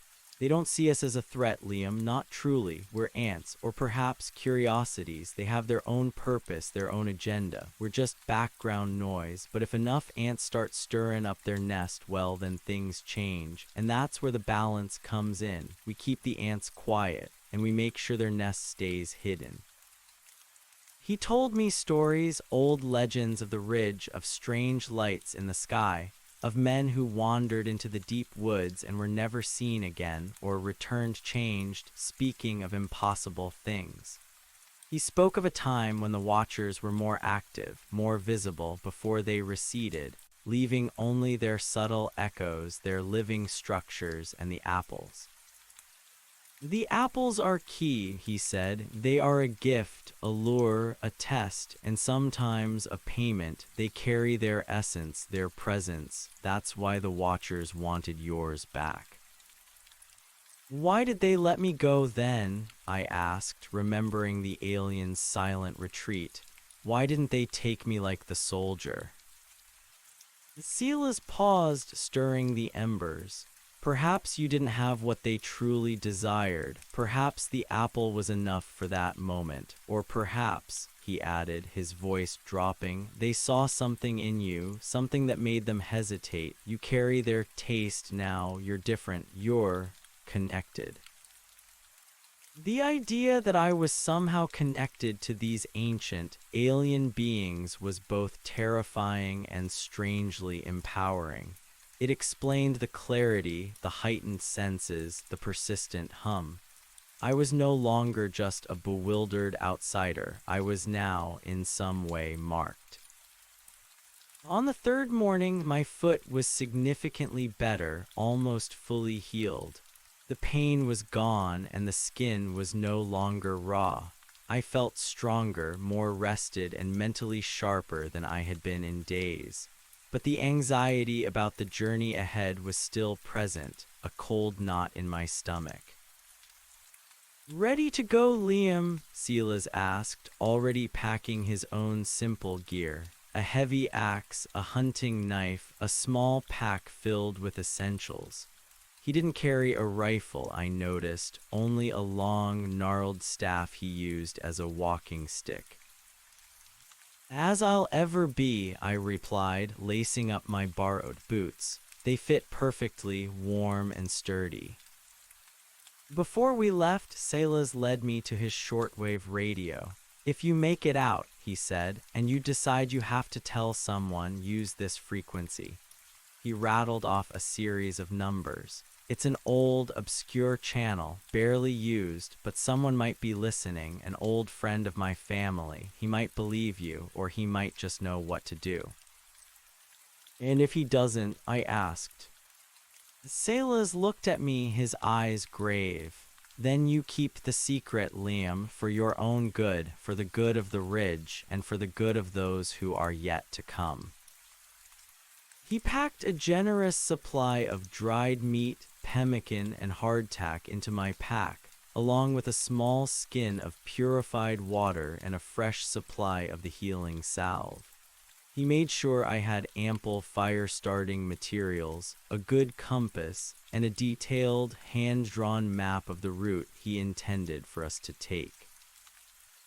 It was a route that looped deep into the wilderness, avoiding the areas he described as thinned-out places where the Watchers were more likely to intersect with human activity. "This is not a race, Liam," he cautioned as we prepared to leave. "It's a marathon. Conserve your strength, trust your instincts, and listen to the silence. It will tell you things." Stepping out of the cabin was like re-entering another world. The sun was bright, glittering off the fresh snow, but the air was still piercingly cold. The forest stood silent, majestic, but now, to my altered senses, it hummed with an almost imperceptible energy. The feeling of being watched was less intense, but still there, a prickling awareness on the edges of my perception. Silas led the way, his movements fluid and silent, moving through the deep snow with an almost supernatural ease. He was a part of this landscape, perfectly adapted to it. I followed in his footsteps, trying to emulate his quiet tread, my own movements feeling clumsy and loud by comparison. We traveled east, away from any known trails or logging roads, deeper into the uncharted heart of Black Ridge. The terrain was challenging, a relentless series of steep climbs, treacherous descents, and deep snowdrifts. Silas navigated with an uncanny instinct, seemingly knowing every rock, every hidden gully, every safe path through the dense undergrowth. He pointed out subtle signs of wildlife, the tracks of deer, wolves, and lynx, always moving away from human habitation. He taught me to distinguish between natural sounds and those that were unnatural, the wind whistling through pines, the distant snap of a branch under snow, the rustle of a small animal, and then the subtle, high-pitched whine that marked the presence of the watchers. I felt it sometimes, that low thrum, the tremor in the earth, the faint, almost invisible shimmer in the air. Silas would stop, holding up a hand, his eyes scanning the horizon. He would then subtly alter our course, leading us around whatever invisible presence was ahead. He never spoke of them, never named them during these moments. He simply moved, guiding me silently, keeping me away from direct confrontation. Days blended into a grueling rhythm of walking, eating, and making camp. Silas was a master of wilderness survival. He could build a fire in moments, even in the deepest snow, and craft a waterproof shelter that kept out the biting wind. He was sparing with food, but always made sure I had enough. As the days passed, my body grew stronger, my stamina improving. I learned to ignore the constant ache in my muscles, the cold that never truly left my extremities. My senses sharpened, the hum within me acting like a subtle radar and early warning system. I began to pick up on the subtle shifts in the air, the faint distortions that heralded the watcher's presence even before Silas did. One afternoon, as we were crossing a vast, silent plateau surrounded by ancient, snow-laden pines, I felt it strongly. The hum intensified, vibrating through my very bones, and in the distance, a faint shimmer, almost perfectly camouflaged against the stark white of the snow, caught my eye. It was small, indistinct, but definitely there, moving. "Silas," I whispered, pointing. My voice was tight with fear. He stopped, his eyes following my gaze. For a long moment, he said nothing, simply watched. The shimmer seemed to move with a strange, gliding motion, traversing the snowy expanse without leaving a trace. It was moving parallel to our path, a silent, unnerving companion. "They're observing us," Silas said, his voice low and calm. "Not approaching, just watching." "Why?" I asked, my heart pounding. Silas finally looked at me, a strange expression on his face. Perhaps they're curious about the changes in you," Silas finally said, his gaze still fixed on the distant shimmer. "You carry a stronger resonance now. You are not just an outsider anymore. To them, you might be interesting." The word "interesting" sent a fresh chill down my spine. I was a specimen, an object of study. The thought of being perceived in such a detached, alien way was deeply unsettling. The shimmer remained, a silent, almost ethereal sentinel, moving with us, keeping its distance. It felt less like a pursuit and more like a quiet, persistent observation. Will it follow us the whole way? I whispered, my throat tight. Silas exhaled slowly. Hard to say, they have their own rhythms, their own territories. It might decide to leave us or it might stay. For now, we continue. Keep your eyes open, Liam, and trust what you feel. We resumed our trek, the distant shimmer a constant, unnerving presence on the periphery of my vision. My enhanced senses, the taste Silas described, worked overtime.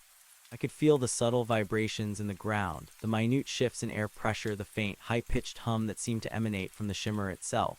A sound almost beyond human hearing, yet now acutely perceptible to me. It was like an invisible cord, connecting me to that distant, alien form. The days that followed were a blur of arduous travel and growing revelation. Silas continued to be my silent, unwavering guide. He rarely spoke unless it was to point out a survival lesson, how to identify edible lichen, how to read animal tracks in the faintest snow, or how to gauge the approaching weather by the scent of the air. His lessons were invaluable, grounding me in the harsh realities of the wilderness, even as my mind grappled with the surreal. My mark intensified. The world felt sharper, more vibrant, almost overwhelmingly so. Colors were richer, sounds clearer, and the subtle textures of snow, bark, and rock seemed to leap out at me. It was as if a veil had been lifted from my perception, revealing a layer of reality I had never known existed. But with this enhanced perception came a growing internal noise. The hum became a constant companion, a low thrumming deep within my bones, sometimes intensifying into a faint, almost melodic resonance that seemed to whisper just beyond my understanding. I started to see things differently. The trees, once just silent sentinels, now seemed to possess a quiet, ancient sentience. The wind, not just a force of nature, but a carrier of unseen energies. The very ground beneath my feet felt alive, buzzing with a subtle internal pulse. It was beautiful, terrifying, and profoundly alien. One evening, as we made camp beneath the sprawling branches of an ancient fir, I confessed my growing unease to Silas. I feel like I'm losing my mind, I admitted, staring into the flickering flames of our small fire. Everything is too much, too loud, too bright, and that hum, it never stops. Silas, ever calm, looked up from sharpening his hunting knife. You're not losing your mind, Liam, you're just adjusting. The ridge is speaking to you now, and they have opened your ears to its voice. It takes time to learn to filter it, to find the signal in the noise. He paused, his gaze softening slightly. It can be a burden, but it can also be a gift, you'll see. He then spoke of his own experiences of the early days after he received his mark. He described a period of intense sensory overload, of visions and whispers that almost drove him to madness. But with time and with the guidance of his elders, he learned to control it, to interpret the subtle messages, to use it to his advantage in the wilderness. The glow on your arm, I asked, pointing to where I'd seen the faint green lines. Does it help you? Silas nodded, pulling up his sleeve to reveal the intricate glowing patterns. They pulsed faintly, like bioluminescent veins beneath his skin. It's a connection, a beacon sometimes. It helps me navigate even in the darkest storms. It helps me know where they are and where they aren't, and it lets them know where I am, a quiet understanding. So they know you're leading me out. They know, Silas confirmed, his eyes grave. They always know, but my family has an agreement with them of sorts, a truce. We don't disturb their sacred places, their structures. We guide lost folk away, and in return they mostly leave us be. And the ones we guide, if they carry a mark, well, they are tolerated. The revelation that my survival was not just due to Silas's skill, but to some ancient, unspoken pact was both reassuring and deeply unsettling. I was an object of tolerance, not of true safety. The next morning, the distant shimmer was gone. The hum, while still present, had receded to a more manageable level. A wave of relief washed over me, but it was quickly replaced by a new kind of dread. Had the watchers grown tired of observing us, or had they simply decided to observe us from closer quarters unseen? Sailors seem to sense my anxiety. Sometimes they recede when they've seen enough, or when they deem you harmless, or when they have other matters to attend to. He gave me a knowing look. Don't mistake absence for safety, Liam. Always be aware. We continued our journey, turning south now, following the ancient trapper's trail Silas had mentioned. It was faint, barely discernible in the snow, but Silas followed it with unerring accuracy. The trail led us through canyons carved by ancient rivers, past towering rock formations draped in glittering ice, and through valleys choked with primeval forests. My taste continued to evolve. I found myself instinctively knowing which way to turn in dense fog, which path offered the most stable footing on treacherous slopes, even which berries, despite the cold, might still offer sustenance. It was as if the forest itself was whispering its secrets to me, guiding my steps. Silas noticed, a subtle nod or a brief, approving glance being his only acknowledgement. One afternoon, as we traversed a particularly narrow and icy ridge, a faint, almost imperceptible tremor ran through the ground. It wasn't the deep thrum of the watchers, but something else, something predatory. My heightened senses screamed danger. I stopped dead, holding up a hand, my heart pounding. The sailors, who had been a few paces ahead, stopped as well, turning to me, his eyes questioning. "Something's wrong," I whispered, scanning the snow-covered rocks and stunted pines around us. "Not them, something else." Just then, a low growl ripped through the air, vibrating in my chest. From behind a cluster of snow-laden boulders, a huge gray wolf emerged, its eyes gleaming with hunger, its teeth bared. It was massive, bigger than any wolf I had ever seen, its fur thick and bristling. And it wasn't alone. Another and then a third emerged from the shadows, flanking us, their movements silent, deadly. My blood ran cold. I instinctively reached for the multi-tool on my belt, a pathetic defense against 3 apex predators. Silas, however, remained calm. He slowly, deliberately extended his gnarled staff towards the lead wolf. "Easy, friends," he murmured, his voice low and guttural, almost a growl himself. He wasn't speaking English. He was speaking something else, something ancient, something that seemed to resonate with the very air around us. The wolves stopped, their growls subsiding to low snarls. They didn't retreat, but they didn't advance either. Their eyes remained fixed on Silas, on his staff, on the faint green glow that pulsed from beneath his sleeve as his hand gripped the wood. The air grew heavy with tension, a primal standoff. I stood frozen, barely breathing, acutely aware of the raw power of the predators and the strange, compelling presence of Silas. Silas continued to speak in that guttural, ancient tongue, his words flowing like a low chant. He wasn't threatening them, he was communicating. His voice was not fearful, but respectful, almost reverent. And then a strange thing happened. The lead wolf, after a long moment of intense staring, lowered its head slightly, then turned. With a flick of its tail, it melted back into the shadows, its companions following suit, disappearing as silently as they had appeared. The tension in the air slowly dissipated. I let out a shaky breath I hadn't realized I was holding. What did you do?" I asked, my voice barely a whisper. Silas slowly lowered his staff, spoke to them, he said simply, turning back to me, his expression calm, in their own tongue, told them we meant no harm, that we were simply passing through, that the ridge protected us. He paused, then added, "The mark helps, they recognize it, they know not to interfere with those who carry the touch of the Watchers, most of the time."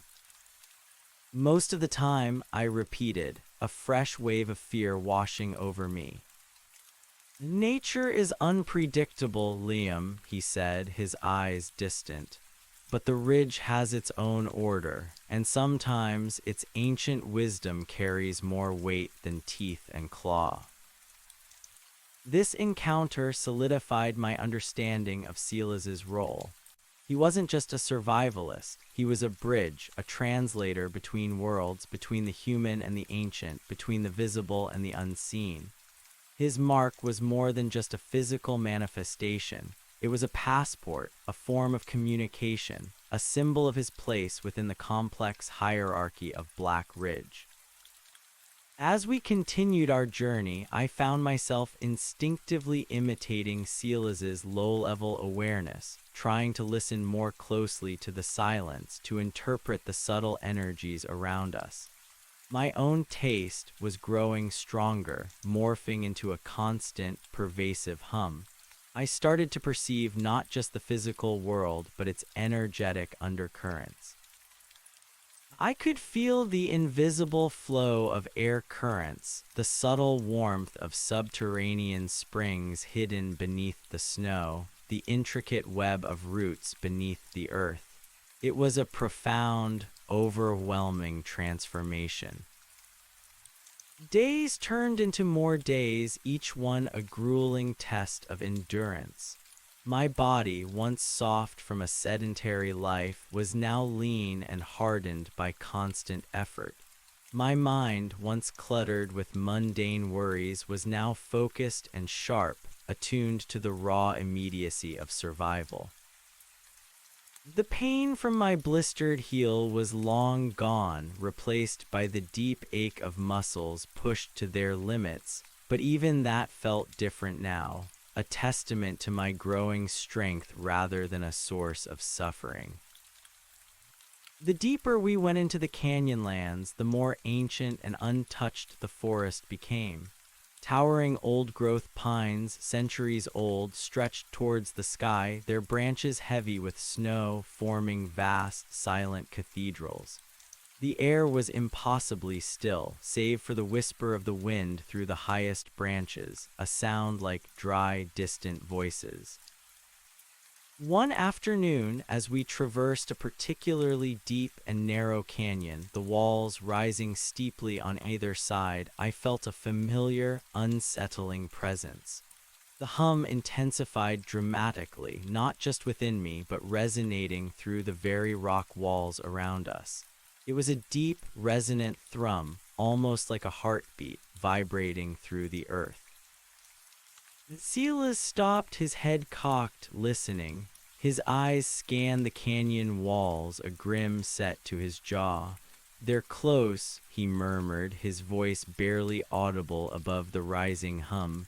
"Too close. This is one of their paths, a crossing." My heart hammered against my ribs. I looked around wildly. The canyon was utterly devoid of any natural cover, just sheer rock walls and scattered pines. We were exposed. Suddenly, a shimmering ripple appeared high on the canyon wall to our left. It was larger, more defined than anything I had seen before, a towering, translucent form that seemed to stretch from the canyon floor almost to the rim. Within its wavering shape, I could clearly discern the elongated, slender figure of a watcher, its impossible anatomy flickering in and out of focus. And then another shimmer appeared on the opposite wall, and then a third further down the canyon. We were surrounded, trapped. The hum was deafening now, vibrating through my entire body, threatening to overwhelm my senses. The air crackled with an invisible energy, making the hairs on my arms stand on end. I squeezed my eyes shut for a moment, trying to reorient myself to fight back the rising tide of panic. "Don't move," Silas commanded, his voice surprisingly calm, cutting through the sensory assault. "Don't make eye contact, just listen, be still." I forced my eyes open, my gaze fixed on the ground directly in front of me, trying to appear subservient, non-threatening. But I could feel their presence, their patient, ancient scrutiny boring into me from all sides. The watchers were not moving, not approaching, just observing. It was a terrifying, suffocating feeling, like being caught in the gaze of a predator far beyond my comprehension. The hum intensified, then slowly, subtly, began to shift. It wasn't just a vibration anymore. It was an intricate, complex pattern of sound, a low, pulsing melody that seemed to weave itself into the fabric of the air, into the very stones of the canyon. And as I listened, truly listened with my heightened senses, I realized it was more than just sound. It was communication. I couldn't understand it, not in words, but I could feel the intent behind it. It was a message directed at us, a warning, a declaration, a statement of their ancient, unquestionable authority over this place. It spoke of deep time, of vast distances, of powers beyond mortal ken. It was a song of primordial creation, of cosmic indifference, and of a silent, omnipresent watchfulness. And then, woven into the fabric of that alien melody, I heard something else, something faint but distinct. A resonance, a reflection. My own hum, the taste they had left me, was responding. It was like a faint echo, a single discordant note in their vast, cosmic symphony. One of the shimmering figures, the one closest to us on the left canyon wall, slowly, almost imperceptibly, extended a long, spindly digit. It didn't point at me or Silas, but at the very ground between us. And as it did, the hum intensified, focusing its energy on that spot. Suddenly, the snow on the canyon floor directly in front of us began to ripple. It wasn't moving, but seemed to distort, like water under intense heat. Then, from the distorted snow, a faint, translucent form began to emerge. It was small, ephemeral, flickering like a captured light. As it solidified, I recognized it with a gasp. It was an apple, not a real apple, not quite. It was a shimmering, ghostly apparition of an apple, radiating the same impossible warmth I remembered, pulsing with a soft, internal red light. It floated inches above the snow, perfectly still, radiating an ethereal glow. Silas slowly, cautiously took a single step forward towards the spectral apple. He didn't touch it, but simply stood before it, his body still, his breathing shallow. The watchers remained motionless, their silent gaze fixed on us, on the apple. Then Silas did something extraordinary. He spoke, not in English, not in the guttural tongue he had used for the wolves, but in a series of clicks and soft, resonating tones. It was a language that seemed to rise from the depths of the earth, from the very stones of the canyon. It was a response to their symphony, a single resonant chord. As he spoke, the glowing patterns on his forearm intensified, pulsing with a brighter green light, almost mirroring the red pulse of the spectral apple. It was a conversation, conducted not in words, but in light and sound and resonant energy. The shimmering apple pulsed more rapidly, and then slowly it began to recede, sinking back into the distorted snow, becoming more diffuse, more ephemeral, until it vanished entirely, leaving only pristine snow in its wake. The hum from the watchers began to recede as well, growing fainter, less oppressive.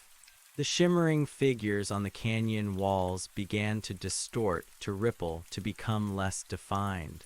One by one, they faded, dissolving back into the air until the canyon was once again still and silent. The silence after that intense sensory bombardment was almost deafening. My ears rang, my body throbbed with residual energy. I felt drained, exhausted, but also profoundly changed. I had witnessed a conversation, an exchange, a silent negotiation between Silas and the Watchers. And the spectral apple, it was a message, a token, a part of their impossible reality. "What was that?" I finally whispered, my voice hoarse. "What did they want?" Silas sighed a deep, weary sound. He ran a hand over his face. "They were testing you, testing the mark, and they were reminding us of their presence, of their territory. The apple, it was a gesture, a reaffirmation of the connection, a challenge and a message." "A message about what?" Silas looked at me, his eyes dark and full of ancient wisdom. "They want you to understand, Liam, that you carry their touch now, that you are part of their world, and they want to know what you will do with that knowledge." He paused, then added, "The apple, it was a question. Do you understand the gift? Do you understand the burden?" "And your response?" "My response," Silas said, looking at his glowing forearm, "was that you are learning, that you are still human, that you seek only to return to your own kind, and that we respect their ancient claim on this land." We continued our journey, my mind reeling. The canyon encounter had been more profound, more unsettling than even the initial discovery of the structure. It wasn't just about survival anymore. It was about understanding, about learning to navigate the impossible landscape of my own transformed perception. Over the next few days, we slowly began to emerge from the deepest canyons, the terrain gradually becoming less severe, the trees less ancient. The snow, while still present, was less deep, and faint signs of human activity, an old, overgrown logging road, a discarded fuel drum began to appear. Each sign was a bittersweet reminder of the world I had left behind, a world that now felt utterly alien to me. The hum within me had settled into a constant, low thrum, no longer overwhelming, but a pervasive undercurrent to all my perceptions. I could still feel the subtle energies, the faint shimmers, but I was learning to filter them, to integrate them into my understanding of reality. I was still Liam Miller, the forestry worker, but I was also something more, something irrevocably changed by the ridge. Silas, sensing our approach to the edge of the deep wilderness, became more reflective. He spoke less about survival and more about the implications of what I had experienced. "When you go back," he said one evening as we sat by a small, hidden fire, "you'll carry this forever. The world will look different. People will seem duller, perhaps less real." "How do I live with that?" I asked, looking into the flames, the flickering light dancing in my enhanced vision. "You find your own balance," Silas replied, his voice soft. "You learn to compartmentalize, to live in both worlds, to keep their secrets, because if you don't, you risk not just your sanity, but the peace of the ridge itself." He looked at me, his eyes piercing. "And remember the radio frequency I gave you. If you truly feel the need to speak, speak to my friend. He understands, but choose your words carefully, Liam. The truth can be a heavy burden for those unprepared to hear it." He then spoke of the potential consequences of revealing the Watchers. He painted a grim picture of panic, scientific expeditions, military incursions, all leading to an inevitable conflict with the ancient, unknowable entities. A conflict, he stressed, that humanity could never win. "They are not of this world, not truly," he explained. "They simply exist within it, interwoven with its deeper fabric. To disturb them is to disturb the very foundations of the land. The consequences would be catastrophic, not just for us, but for the entire ridge." His words resonated deeply. I understood on a visceral level the importance of his family's role, the necessity of the balance. I was no longer just a victim of a terrifying encounter. I was a reluctant participant in a millennia-old vigil. The next morning, we reached a logging road. It wasn't the main one I had initially sought, but a smaller, disused track barely visible beneath a layer of fresh snow. Still, it was undeniably a road, a path back to civilization. I stood there staring at the twin ruts in the snow, a complex mix of relief, trepidation, and profound sadness washing over me. Relief that the ordeal was almost over.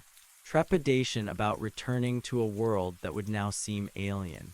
And sadness at leaving Silas, my stoic, enigmatic guide who had saved my life and irrevocably changed my perception of reality. Silas stopped beside me, his gaze sweeping over the road, then back to the deep wilderness behind us.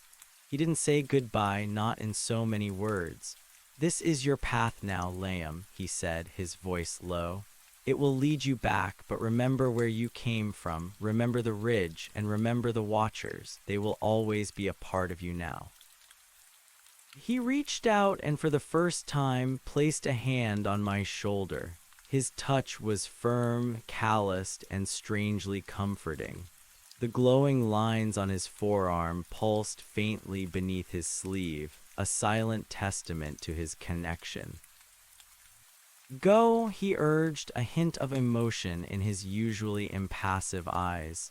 "Live your life, but live it wisely, and keep the secrets of the ridge." I nodded, unable to speak, a lump forming in my throat. I turned, took a deep breath, and stepped onto the logging road.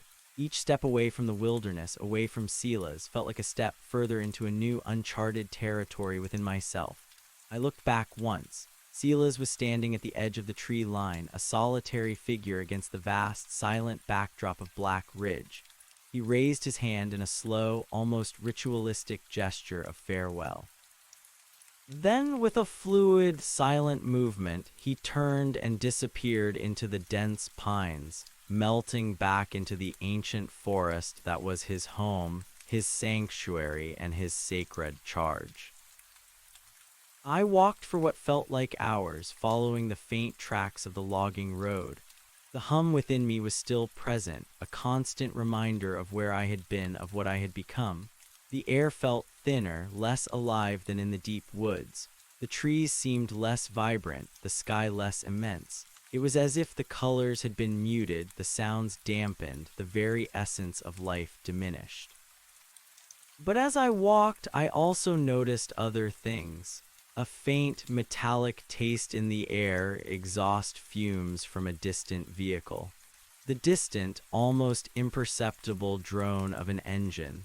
The fainter but unmistakable scent of wood smoke, not from a campfire, but from a chimney, a home. My own senses, once dulled, now picked up on these subtle nuances of civilization. It was jarring, unsettling, but also a lifeline. I was approaching the edge of their world, my old world, but now seen through new eyes. The logging road eventually widened, the snow becoming more churned, more disturbed, fresh tire tracks, recent footprints.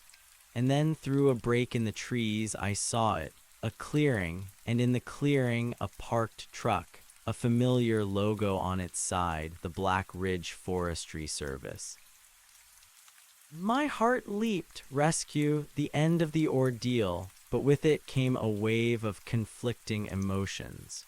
Relief, yes, but also a strange sense of loss, a fear of returning, of having to reconcile the two vastly different realities I now inhabited.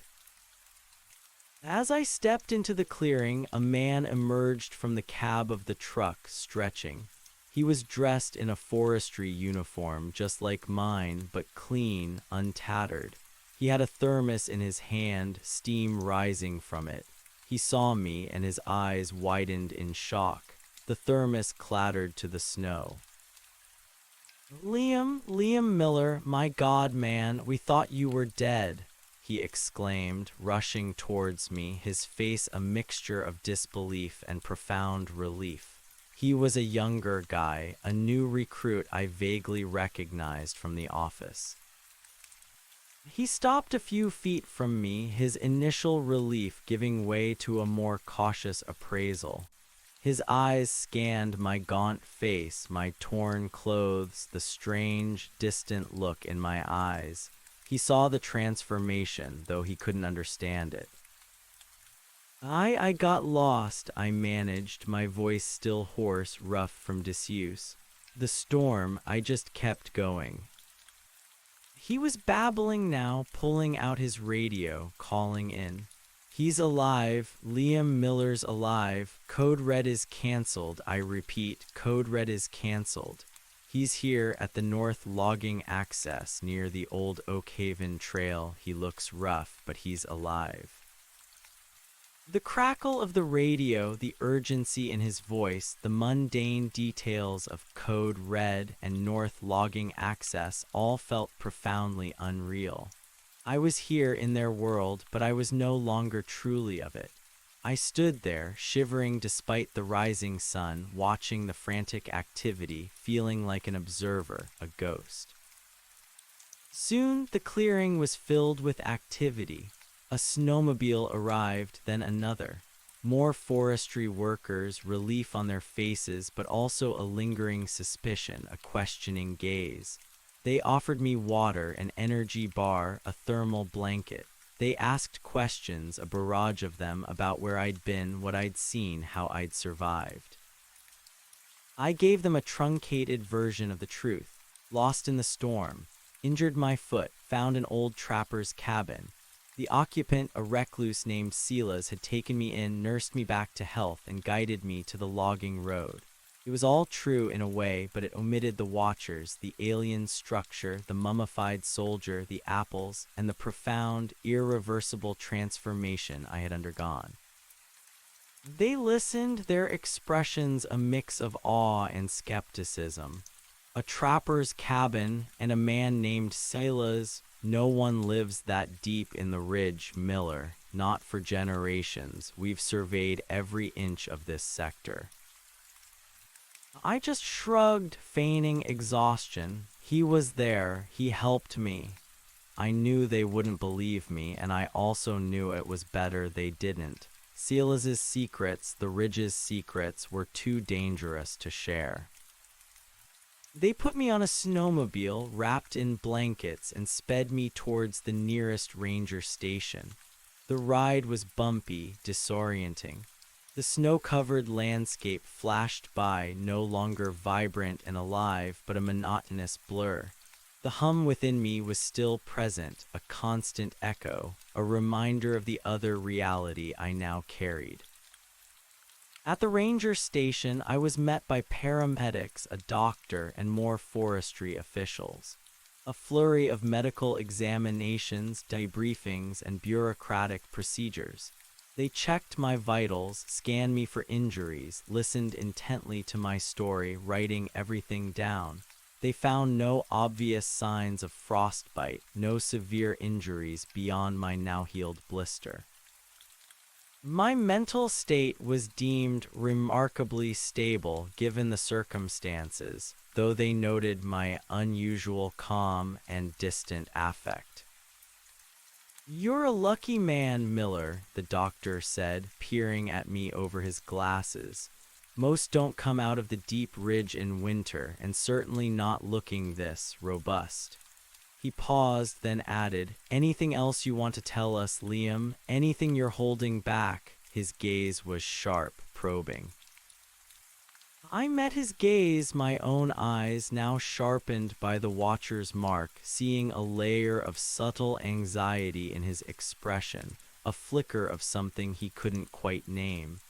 "No, doctor," I said, my voice steady. "That's everything, just a lucky encounter with a good Samaritan."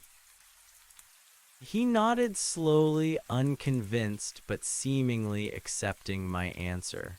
"All right, Liam, we'll get you back to town. You'll need some time off to recover."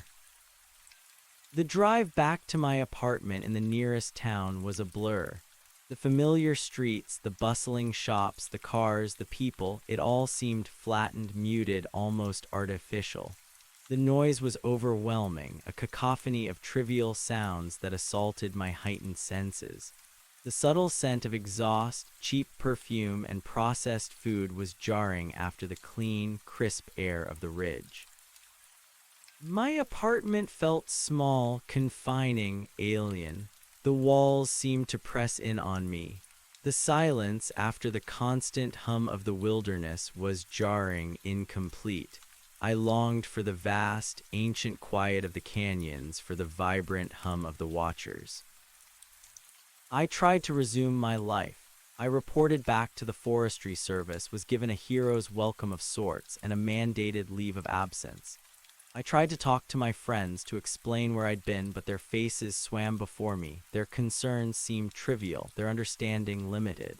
How could I explain shimmering entities, warm apples, and an ancient, alien intelligence that had marked me? They would think me mad.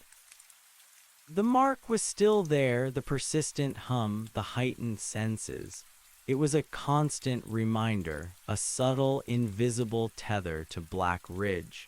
I would often catch myself staring into the distance, listening for the faint thrum of the watchers, searching for the telltale shimmer in the mundane air of the city.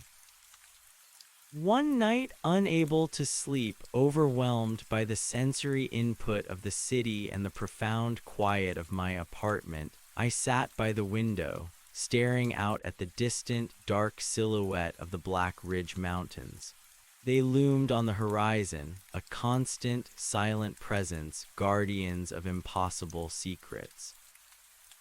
My gaze fell on my phone, charging on the bedside table. It was now fully charged, a direct link to the outside world, and I remembered Silas's words, "If you truly feel the need to speak, speak to my friend. He understands, but choose your words carefully, Liam." I picked up the phone, my fingers hovering over the keypad. The frequency Silas had given me, a direct line to someone who might understand, someone who knew about the Watchers, about the mark, about the ancient balance. The need to speak, to unburden myself, was overwhelming. To share this incredible, terrifying truth with someone who wouldn't dismiss it as madness. But then Silas's warning echoed in my mind. Keep the secrets of the ridge, for your own good, for the good of the ridge itself. What if this friend was not what I expected? What if revealing even a fraction of the truth put the ridge, or Silas, or even myself in further danger? The world, my old world, was not ready for such a truth. And I was now a guardian of that truth, just like Silas. I looked at the number written on a scrap of paper in my hand. Then I looked at the dark mountains, silent and watchful on the horizon. My heart pounded, a familiar rhythm, but now mixed with a new, profound sense of responsibility. I had to make a choice that would define my future and perhaps the future of the ridge. The hum resonated within me, urging caution, urging silence. I paused, the phone cold in my hand, the weight of the secret pressing down on me. I knew with an absolute certainty that my journey through Black Ridge had not ended with my return to civilization. It had only just begun. The mountains held their breath, waiting for my decision. The phone felt impossibly heavy in my hand, a relic from a life that now seemed distant and almost unreal. The scrap of paper with Silas's frequency was a portal, a whisper of the hidden world I had just left. My thumb hovered over the keypad, a battle raging within me. To speak, to share the impossible truth that gnawed at my soul, or to hold it, to become another silent guardian of the ridge's ancient secrets. The hum intensified, a low thrum that seemed to pulse with my own heartbeat. It wasn't just a sound anymore, it was a voice, a presence, an extension of the watcher's influence. It urged caution, a profound, undeniable silence. It echoed Silas's warnings, keep the secrets of the ridge for your own good, for the good of the ridge itself. I looked again at the number, then at the dark silhouette of the mountains. They were not just a geographical feature, they were a living, breathing entity holding their breath, waiting for my decision. My world had been irrevocably altered, but the broader world, the one I had returned to, was oblivious. Was it my right, my duty, to shatter that ignorance? Or was it my responsibility, as one who now carried their mark, to protect it? The question hung heavy in the air, electric with unspoken tension. I lowered the phone, not making the call, not yet. The weight of the secret of the knowledge was immense, but the potential consequences of revealing it felt even heavier. Silas's words about catastrophe, about humanity's inevitable conflict with the unknowable, echoed with chilling clarity. I was a guardian now, whether I wanted to be or not. My journey back from the ridge was not an escape, it was an initiation. The first few days back in town were a blur of sensory overload and profound alienation. Everything felt wrong, muted, or conversely, overwhelmingly loud and artificial. The vibrant hum of the ridge, the sharp clarity of my enhanced senses made the mundane world feel dull and lifeless. The scent of exhaust fumes and cheap coffee was a nauseating assault after the crisp, clean air of the wilderness. The constant drone of traffic, the chatter of voices, the incessant flicker of screens, it was a cacophony that grated on my nerves. I tried to ease back into my routine, but it was impossible. The small, familiar apartment felt like a cage. My bed, once a haven, now seemed too soft, too still. I found myself pacing, drawn to the window, staring at the distant peaks of Black Ridge, a dark, silent promise on the horizon. The hum was a constant companion, a low thrum beneath my skin, an invisible tether to the impossible. My colleagues at the Forestry Service treated me with a mixture of awe and pity. I was a survivor, a ghost returned from the dead. They asked questions, endless questions, trying to piece together the gaps in my truncated story. I stuck to the narrative, lost in the storm-injured foot, rescued by a reclusive trapper named Silas. They didn't believe the trapper part, but they couldn't dispute my survival. Their skepticism was a shield, protecting the truth. "You look different, Liam," a colleague named Mark observed one afternoon, trying to make small talk in the break room. His eyes were kind, but held a hint of apprehension. "Like you've seen things." I just nodded, stirring my coffee, the scent of which now seemed artificially roasted and lacking the earthy depth of Silas's brew. "The wilderness changes a man, Mark," I said, my voice flat. My enhanced senses picked up the subtle tremor in his hand, the slight shift in his posture, signs of his unease. He couldn't see the hum, but he could feel the shift in me. The forestry work itself felt trivial. Measuring timber, mapping trails, checking boundary lines, it was all so small, so finite compared to the vast, ancient living entity that was Black Ridge. My perception had been broadened, stretched beyond human limits. I saw patterns in the forest that weren't on any map, felt energies in the earth that no sensor could detect. It was a curse and a blessing. I was better at my job than ever before, but also utterly disconnected from it. One evening, unable to bear the oppressive silence of my apartment, I sought refuge in the city library. I found myself drawn to the section on local history, then natural phenomena, then finally to obscure folklore and indigenous legends. I devoured books on strange lights in the sky, cryptids, men who disappeared without a trace.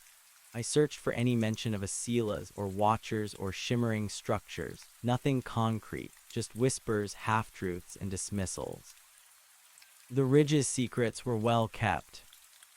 The hum was constant, sometimes intensifying when I read a particularly vivid description of an unexplained event near the mountains. It was like a subtle confirmation, a quiet nod from the unseen. Sleep was a luxury I rarely enjoyed. When I did drift off, my dreams were vivid, surreal landscapes of shimmering structures, glowing apples, and the silent, observing forms of the watchers. I would wake in a cold sweat, the hum a frantic thrum in my ears, my senses screaming with an intensity that bordered on pain. I found myself craving the deep, cold quiet of the wilderness, even with its dangers. Days bled into weeks. My mandatory leave ended and I returned to work full time. I performed my duties mechanically, efficiently, but with a detachment that unnerved my colleagues. I spent my lunch breaks walking alone, far from the bustling office, trying to find a patch of quiet where the ambient noise didn't drown out the hum. I started to notice details in people that I never had before, the subtle flinches of anxiety, the unspoken thoughts behind their eyes, the faint energetic signatures that seemed to emanate from them. It was overwhelming, a constant barrage of unfiltered information. I felt like a raw nerve exposed to the world's hidden currents. One afternoon, a new directive came down from regional management, an expanded survey of the eastern foothills of Black Ridge. They wanted to assess potential new logging zones and mineral rights. My heart sank. This was too close. The eastern foothills bordered the deeper canyons, the ancient Trapper's Trail, the very edge of the Watcher's domain. Liam, you're the most experienced with that sector, my supervisor, Brenda, said, handing me the coordinates.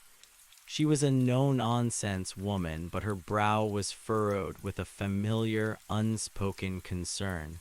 You up for this after everything? I felt a surge of protectiveness, a primal instinct to shield the ridge. Yes, Brenda, I'm fine, I can do it.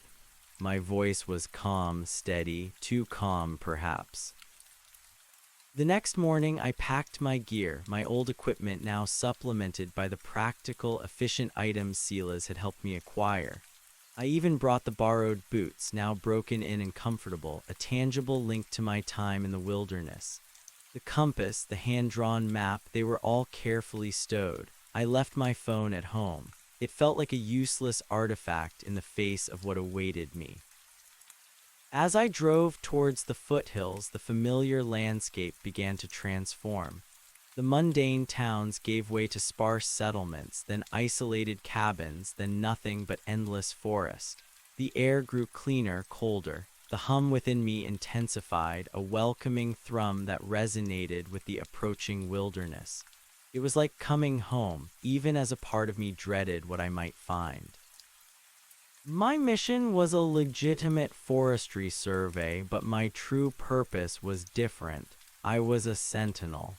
I had to ensure that humanity, in its ceaseless expansion, did not stumble too close to the ancient secrets of the ridge. I had to protect the balance, just as Silas had. I hiked deeper than the survey required, using my enhanced senses and Silas's map to navigate the treacherous terrain. The forest welcomed me, its whispers now clearer, its energies more vibrant.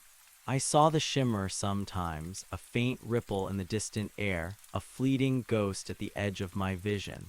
The watchers were there, always there, observing, just as Silas had said.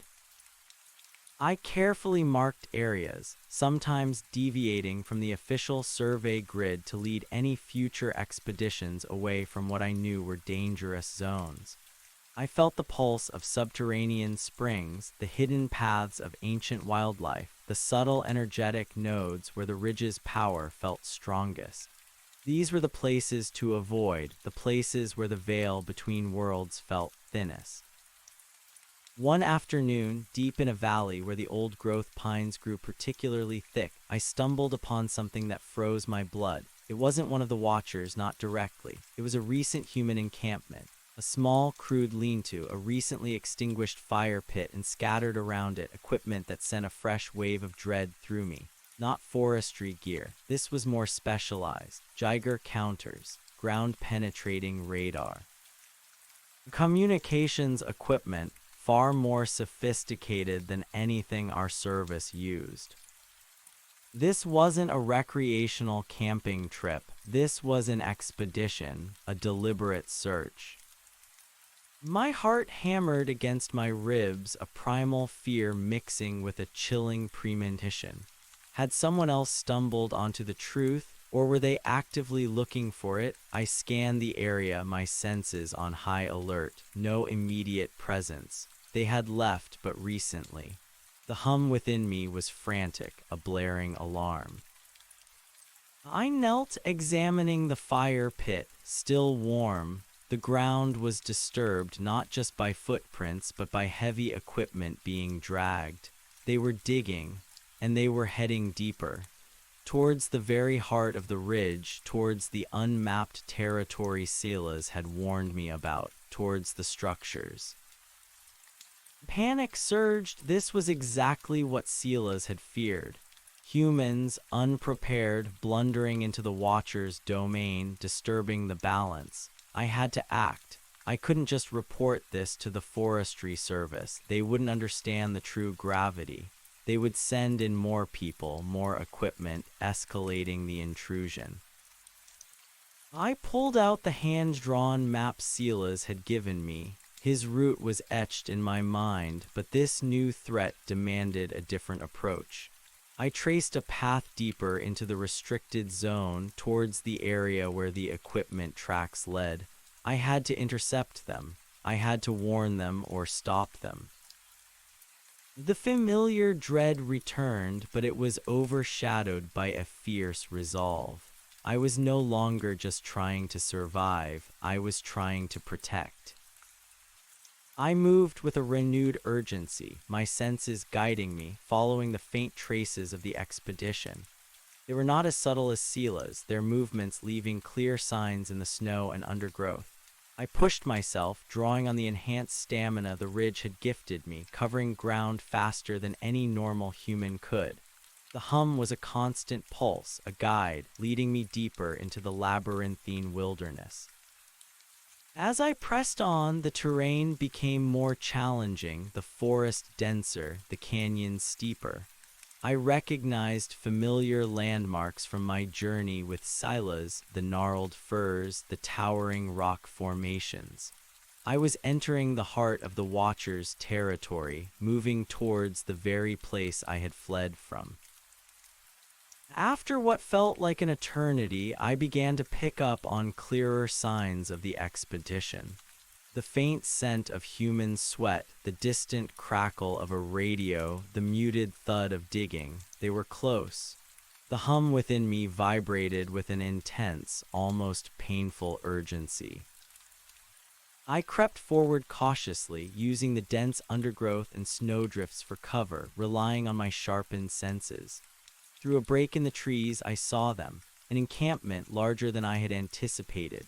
Several tents, a more robust fire, and scattered among them men in tactical gear carrying rifles, military or paramilitary.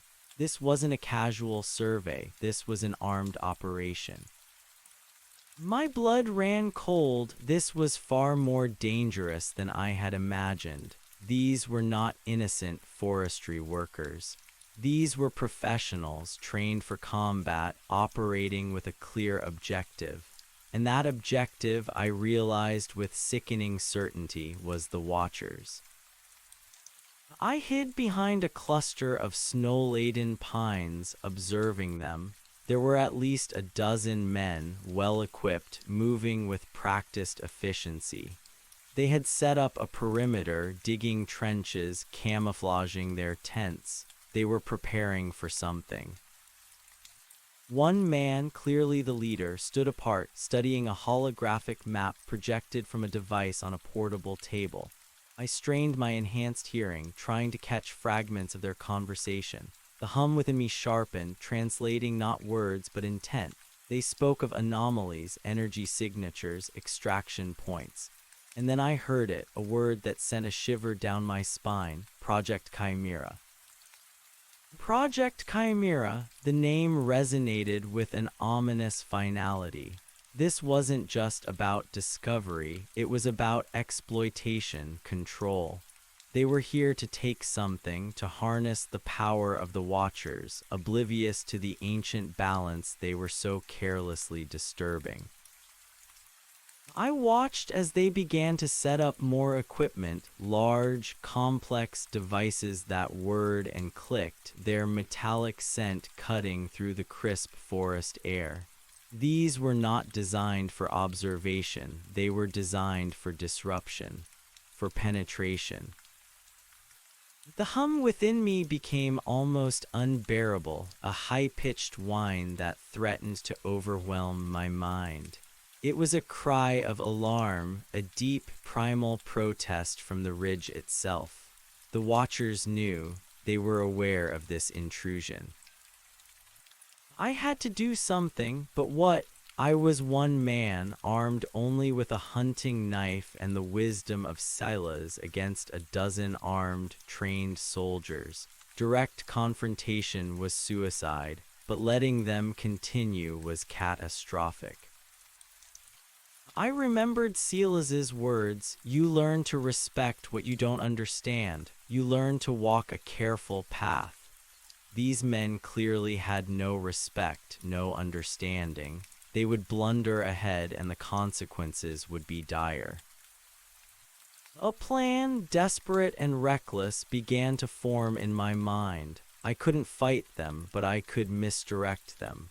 I could use my unique connection to the ridge, my heightened senses, to lead them astray, to buy time, to perhaps even scare them away. I waited until nightfall. The moon was a sliver in the sky, casting long, eerie shadows across the snow. The camp settled down, though guards remained vigilant. I moved silently, a ghost in the shadows, my footsteps muffled by the soft snow, my movements fluid and unseen.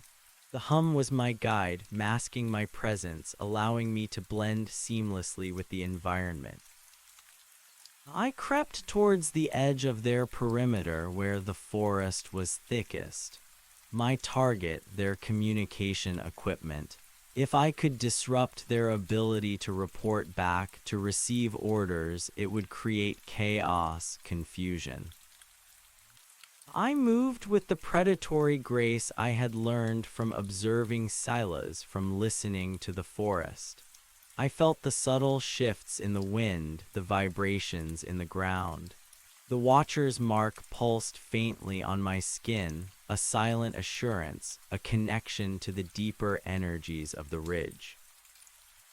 I reached the communication array, a complex setup of satellite dishes and signal boosters.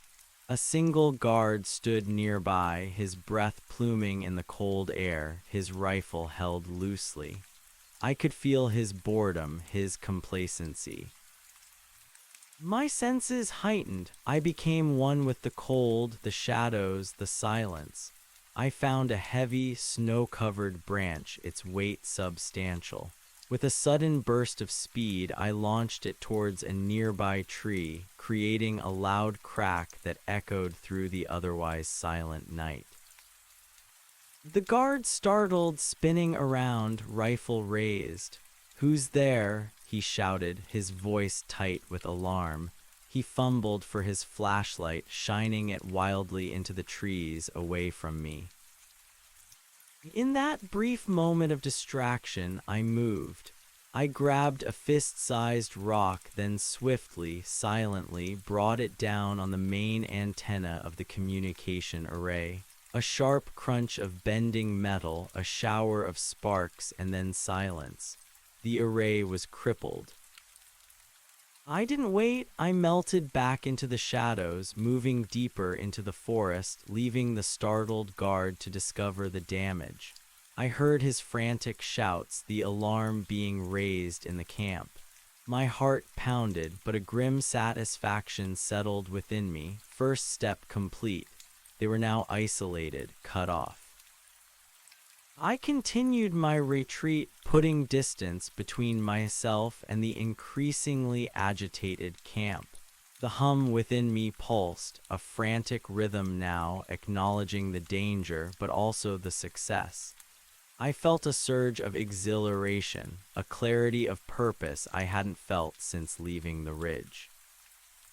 My next move had to be more direct. I couldn't just disable their gear, I had to make them leave.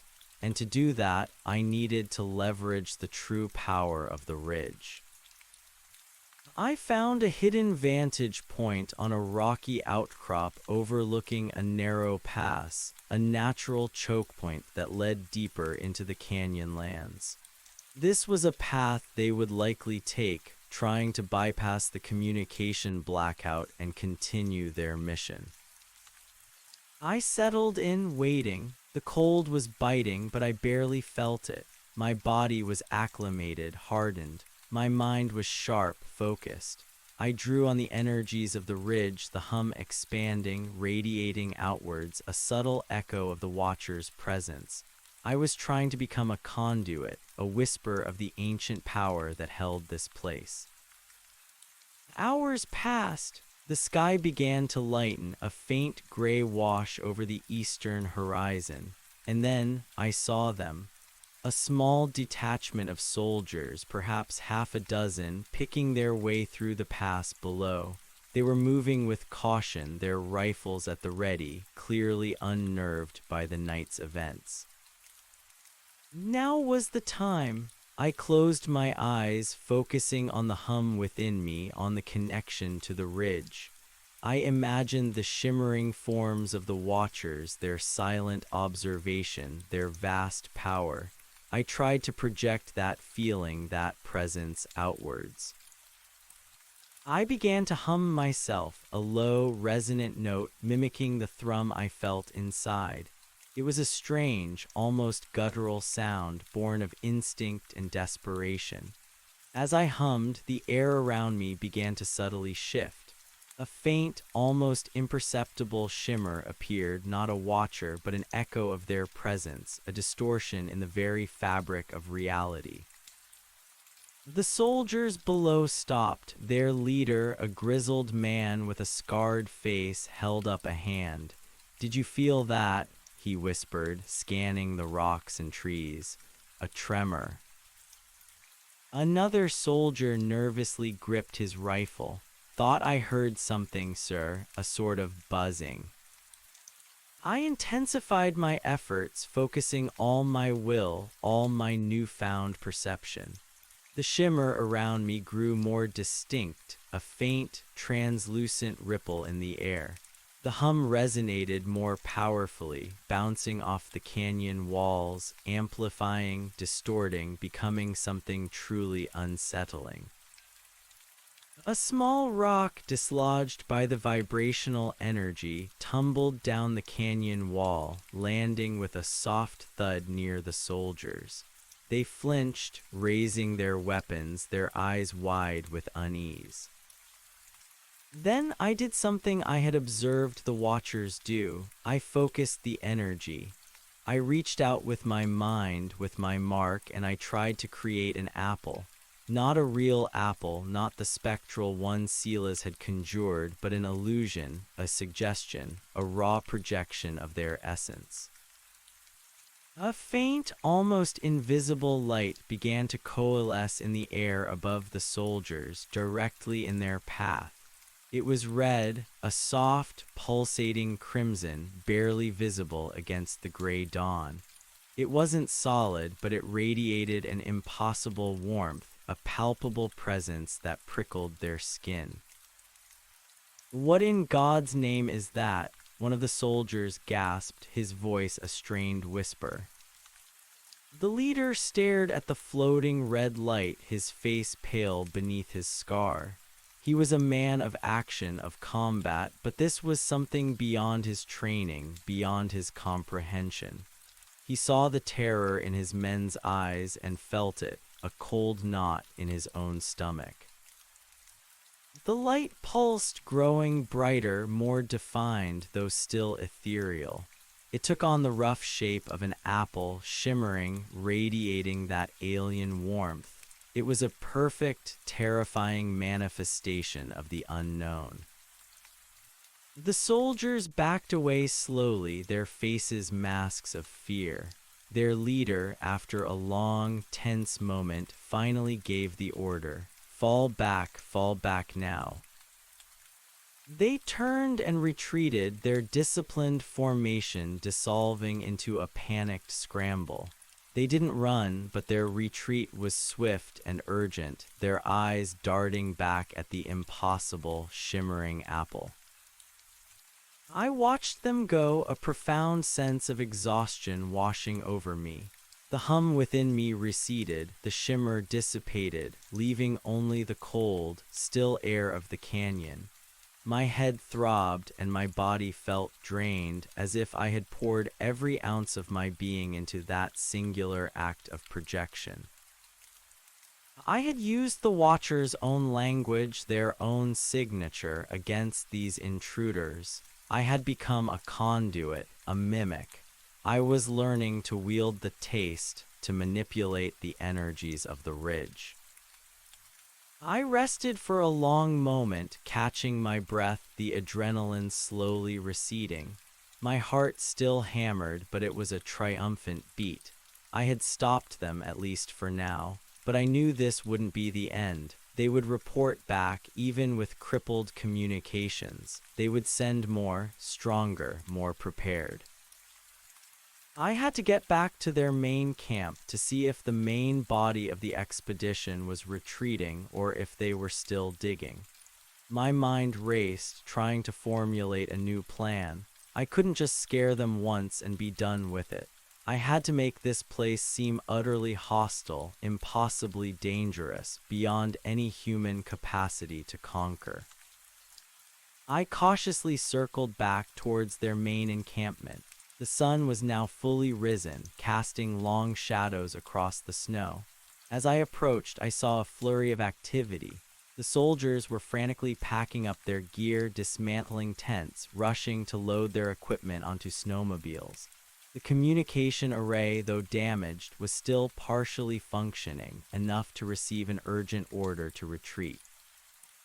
My disruption had worked, compounded by the eerie encounter in the pass. The leader I had seen earlier, the grizzled man, was shouting orders, his face a grim mask of frustration and fear. Move it, we're pulling out," recon team reported anomalies in the canyon. High energy signatures, something unseen. A sense of immense relief washed over me. They were leaving. My audacious plan had worked. I watched hidden as the last of their snowmobiles pulled away, leaving behind a churned-up patch of snow and a profound sense of disturbance in the ancient quiet of the ridge. The hum within me began to settle, a soft, purring resonance that was almost peaceful. I waited until they were completely out of sight and earshot, then I moved into the abandoned camp. I wanted to ensure they hadn't left anything behind, any lingering threat. I found a few discarded ration packs, a broken piece of equipment, but nothing truly dangerous. As I walked through the disturbed snow, I saw where they had been digging. A shallow trench, about 3 feet deep, leading towards a massive, snow-covered rock formation. They hadn't reached anything yet, thankfully. They had been close, too close to something significant, I felt sure. My eyes scanned the area. The ground around the large rock formation felt particularly potent, the hum radiating from it with a deep, ancient energy. This was a place of power, a nexus. I carefully smoothed over their tracks, erased their digging, trying to restore the pristine, untouched facade of the wilderness. As I finished, my gaze fell upon a small, metallic object half buried in the snow. It was a military-grade data chip, probably dropped in their haste to retreat. I picked it up, feeling its cold, hard surface in my gloved hand. This could be vital. It could contain information about Project Chimera, about their objectives, about who was behind this intrusion. I tucked the chip securely into a waterproof pouch in my pack. This wasn't just about protecting the ridge anymore, it was about understanding the threat, and perhaps preparing for its inevitable return. I spent the rest of the day meticulously covering any trace of the expedition, making the area appear untouched. It was a painstaking process, but necessary. The ridge needed its secrets protected. As the sun began to dip below the horizon, painting the sky in fiery hues, I felt a deep weariness settle into my bones. The physical exertion, the mental strain, the emotional toll of confronting armed soldiers, it had all taken its toll. I made a small, camouflaged camp far from the disturbed area, high on a ridge overlooking the valley. As I ate a meager meal of dried meat and hardtack, I thought about Silas, about his profound wisdom, his unwavering commitment to the balance. I was walking in his footsteps now, carrying his burden, and I was alone. The hum was my only companion, a constant, pervasive presence that had now become my new normal. It was a reminder of the watchers, of their silent scrutiny, but also of my connection, my new identity. I was no longer just Liam Miller, forestry worker. I was a guardian of the ridge, a keeper of secrets, a reluctant bridge between two worlds. My encounter with the military expedition had solidified my choice to remain silent about the ridge's true nature. The fear and awe I had instilled in them, the retreat they had enacted, was a testament to the power of the unknown. Revealing the truth to a world that would only seek to conquer and exploit would be a catastrophic mistake. But the data chip, that was different. It was a tool, a weapon, information that could help me understand the enemy. I couldn't analyze it out here. I needed to get back to civilization, to a computer, to unravel its secrets. The next morning, I began the long journey back to the edges of the wilderness, not towards the city, but towards a more remote logging road I knew, a place where I could safely park my truck without attracting undue attention. My mission of protection was not over, it had merely evolved. The return journey was less fraught with direct confrontation, but my awareness of the ridge's deeper energies was constant. I felt the Watcher's presence not as a threat, but as an omnipresent backdrop, a silent acknowledgement of my actions. I had intervened, I had defended, I had become a part of their ancient, enigmatic game. When I finally reached my truck, parked exactly where I had left it, covered in a fresh layer of snow, a wave of familiar anxiety washed over me. The transition from the raw, vibrant intensity of the wilderness to the muted, artificial world of humanity was always jarring. But this time it was different. I wasn't just returning to my old life. I was bringing a part of the ridge with me, a new purpose, a secret mission. I drove back to town, my mind buzzing, not with the cacophony of the city, but with the focused determination of my new role. I bypassed my apartment, heading instead to a small, private tech repair shop I knew, run by an old college friend, a tech wizard who asked no questions. "Hey Liam, you're back. Heard you had quite the trip," Dave said, his eyes scanning my still rugged appearance. "What can I do for you?" "I need you to recover data from this," I said, handing him the small, military-grade chip. "And I need it to be completely off the grid, no internet connection, no cloud, just raw data onto a secure, encrypted drive." Dave raised an eyebrow, a knowing smirk on his face. "Military grade, huh? You been doing some extracurricular activities, Liam. Lost in the woods, found a conspiracy." I just gave him a look, a quiet intensity in my eyes that seemed to wipe the smirk off his face. My enhanced perception could see the flicker of unease, the subtle shift in his demeanor. He knew I was serious, that this was different. It's sensitive, Dave, very, and dangerous. The less you know, the better. Just do what I asked.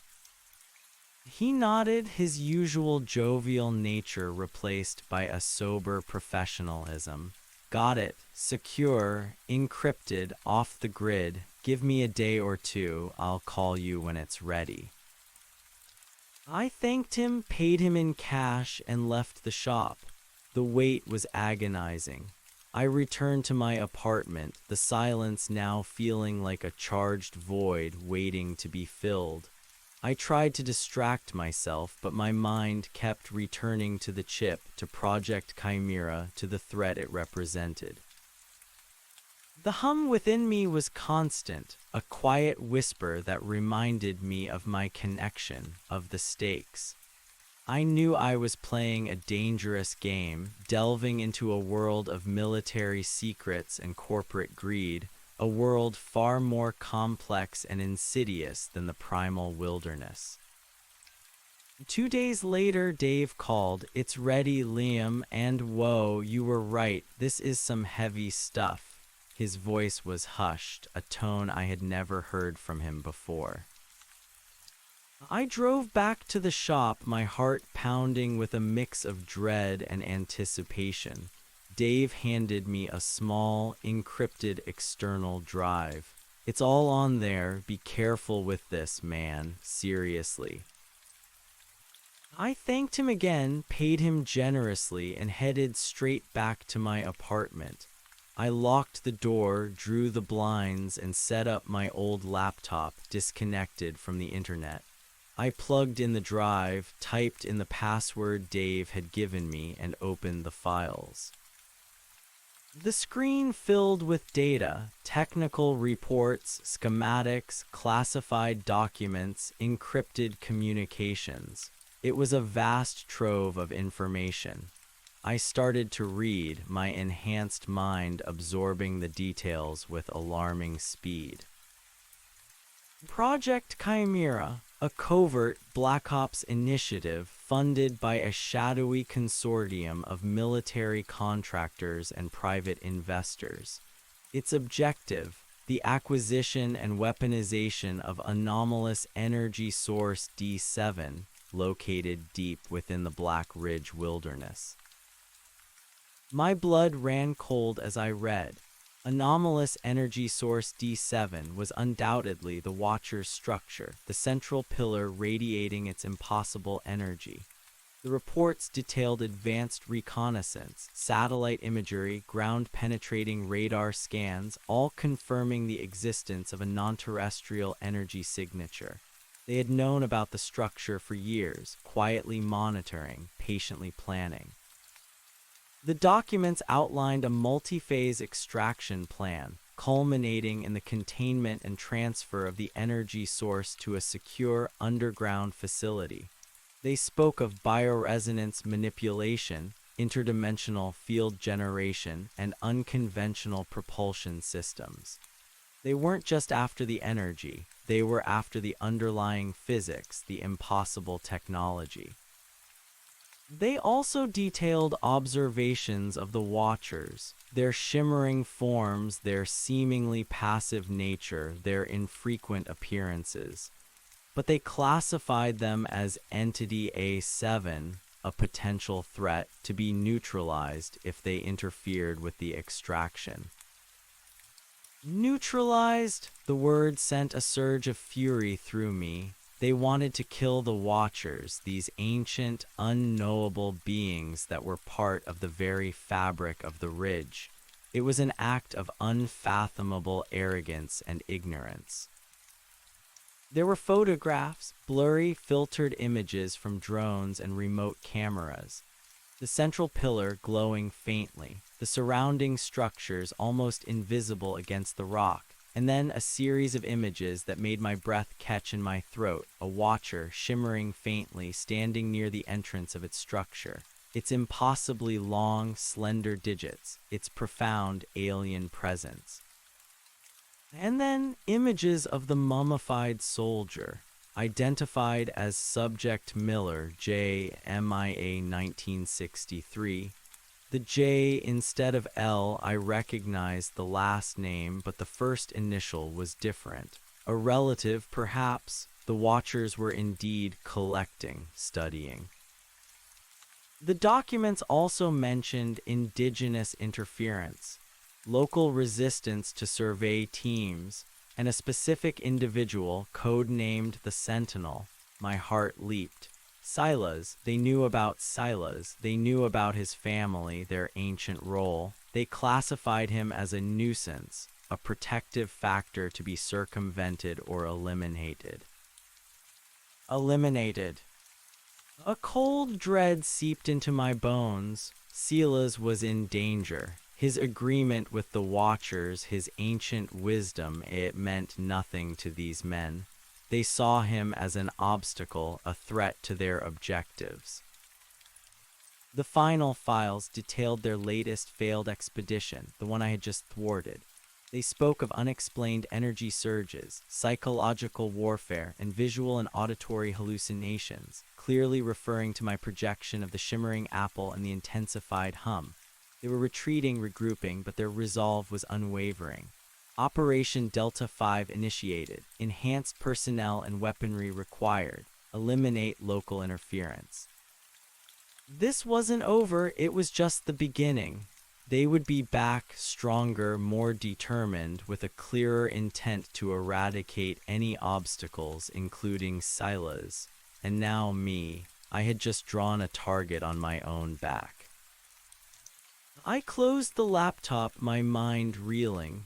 The hum within me was frantic, a deafening roar now, mirroring the chaos in my thoughts. I had to warn Silas. I had to protect him. I had to stop Project Chimera. But how? I was still just one man. These were well-funded, well-armed, shadowy operatives, and they were already back at the ridge, regrouping. My gaze fell on the phone, still sitting on my bedside table, fully charged. The number Silas had given me. If you truly feel the need to speak, speak to my friend. He understands. The time for silence was over. The time for being a solitary guardian was over. The balance was being violently disturbed, and the ancient truths of the ridge were under siege. I had to reach out. I had to find this friend, this unseen ally who understood. I picked up the phone, my fingers trembling slightly. I typed in the number. My thumb hesitated for just a moment above the call icon, a fleeting tremor of doubt, a ghost of Silas's warning about guarding the secrets.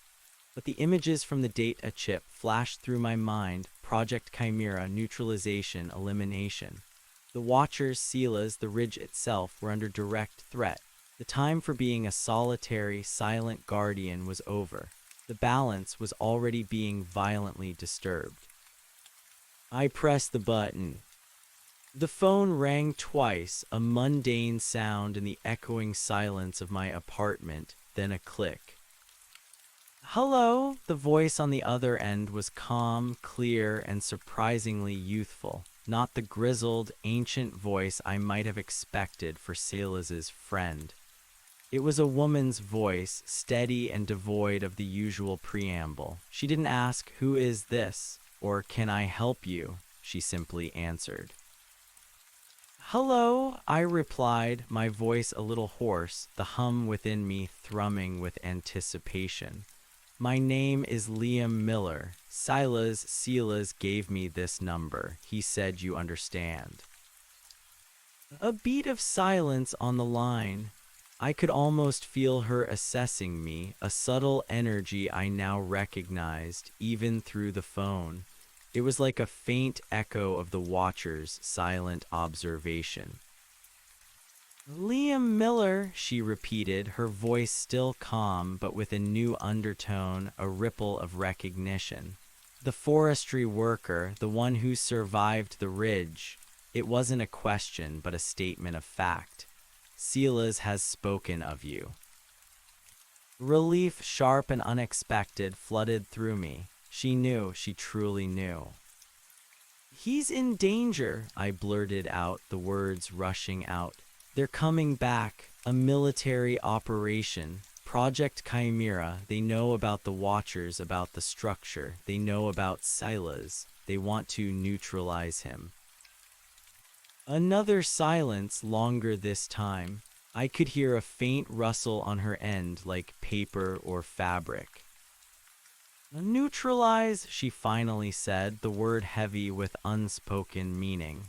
"Yes, we anticipated this, though not so soon or with such specific intent."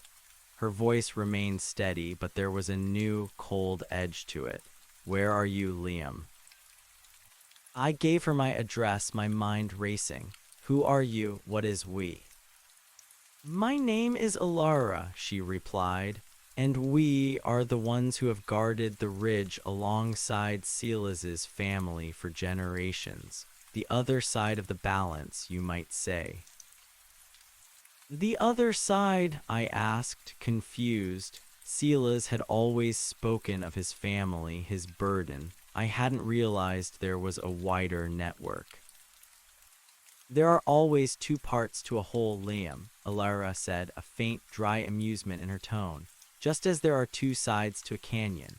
Silas's family are the sentinels of the land rooted to the ridge. My family are the watchers of the sky, observers, communicators. We monitor the external threats, the human world, its relentless push. We interpret the signs. We maintain the equilibrium from a different vantage point."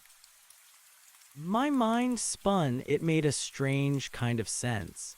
Silas tied to the earth, to the ancient wisdom, and Alara to the sky, to the broader world, to the monitoring of human encroachment. Two facets of the same profound duty.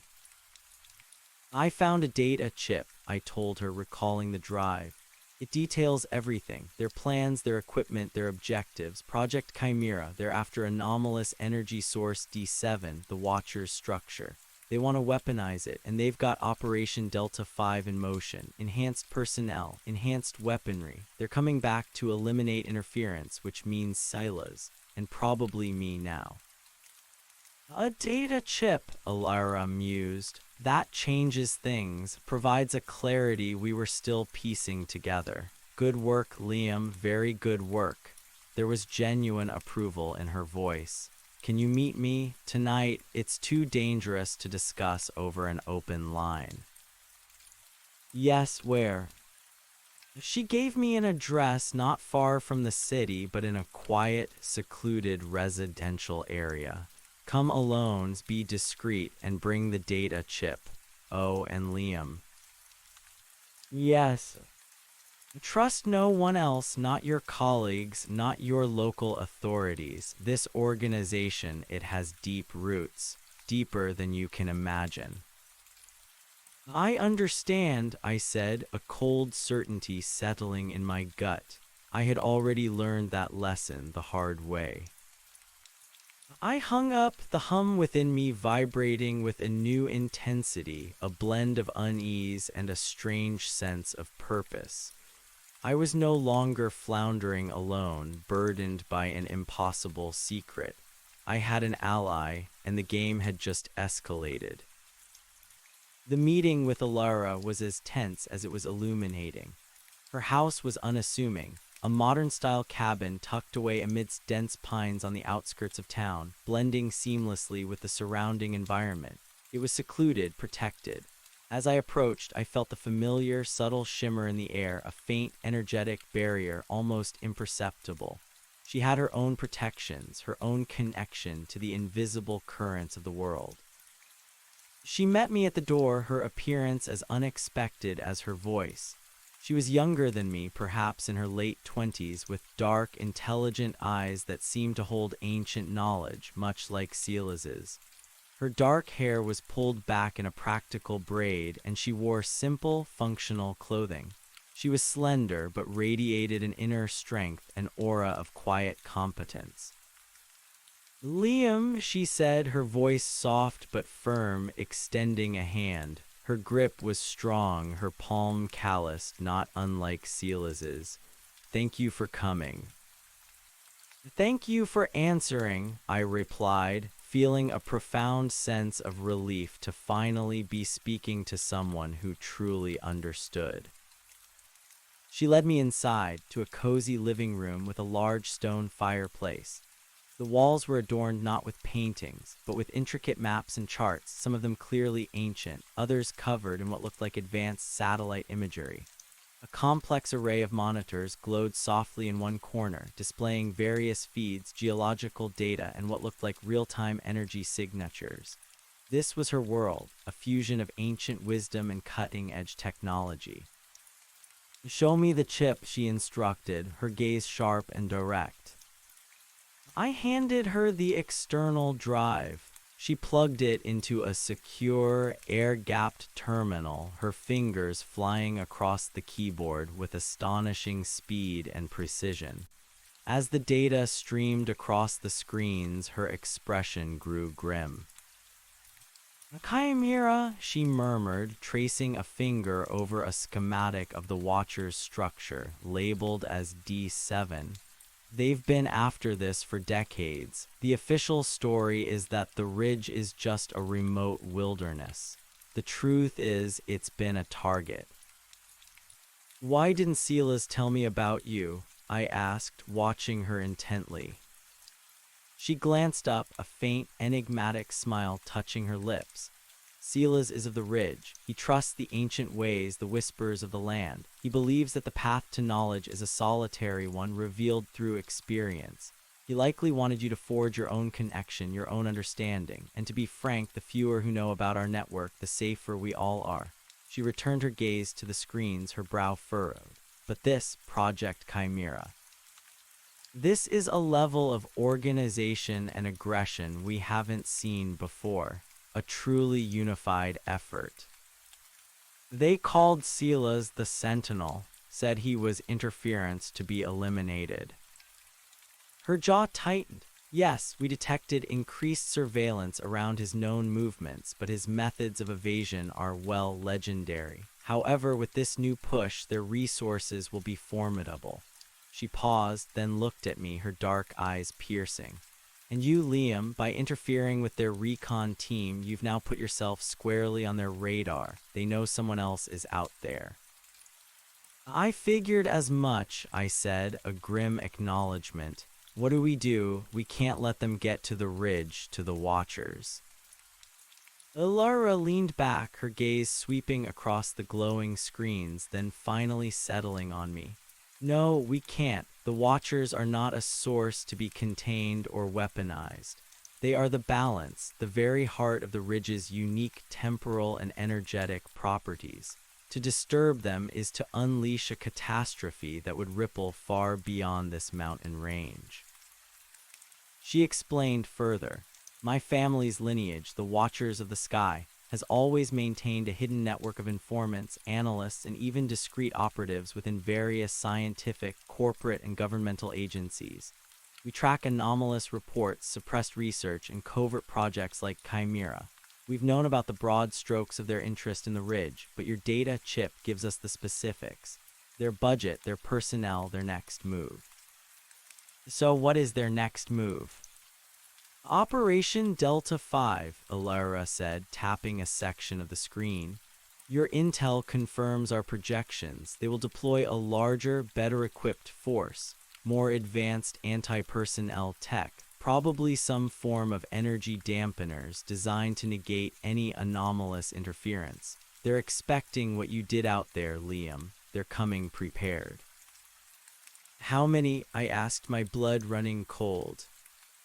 "At least 24, possibly more, highly trained, hardened operatives. And from the look of these schematics," she zoomed in on a technical drawing, "they're bringing a specialized drilling rig, not for geological sampling, for deep penetration, to reach the core of the D7 structure." My mind flashed to the alien structure, the gentle hum, the impossible apple. To think of these men drilling into it, trying to harness it, it was an abomination. We have to stop them, I insisted. Yes, but how? We are a handful of guardians. They are a well-funded, covert military force. Direct confrontation is suicide. I slowed them down before, I argued. I can use the Watcher's abilities, the hum, the shimmer. Alara nodded slowly. You have a remarkable connection, Liam. Silas spoke of it. The mark, you're adapting, integrating, that's rare, but they will anticipate it. They will have countermeasures. We need a plan that is more than just spiritual defense. She pointed to one of the maps on the wall, an old topographical chart of Black Ridge. Their primary ingress point will be the North Logging Road, the same one you emerged from. From there, they'll move towards the canyons. We need to intercept them before they reach the deeper layers, before they can deploy their heavy equipment. So we go back to the ridge, I stated, a strange sense of inevitability settling over me. My journey was far from over. We do, Alara confirmed, but not just us. We need to leverage their own hubris, their ignorance. She turned to a different monitor, displaying what looked like encrypted communication logs. They are operating under extreme secrecy. No official authorization. If we can expose them even partially, it could force them to retreat. How?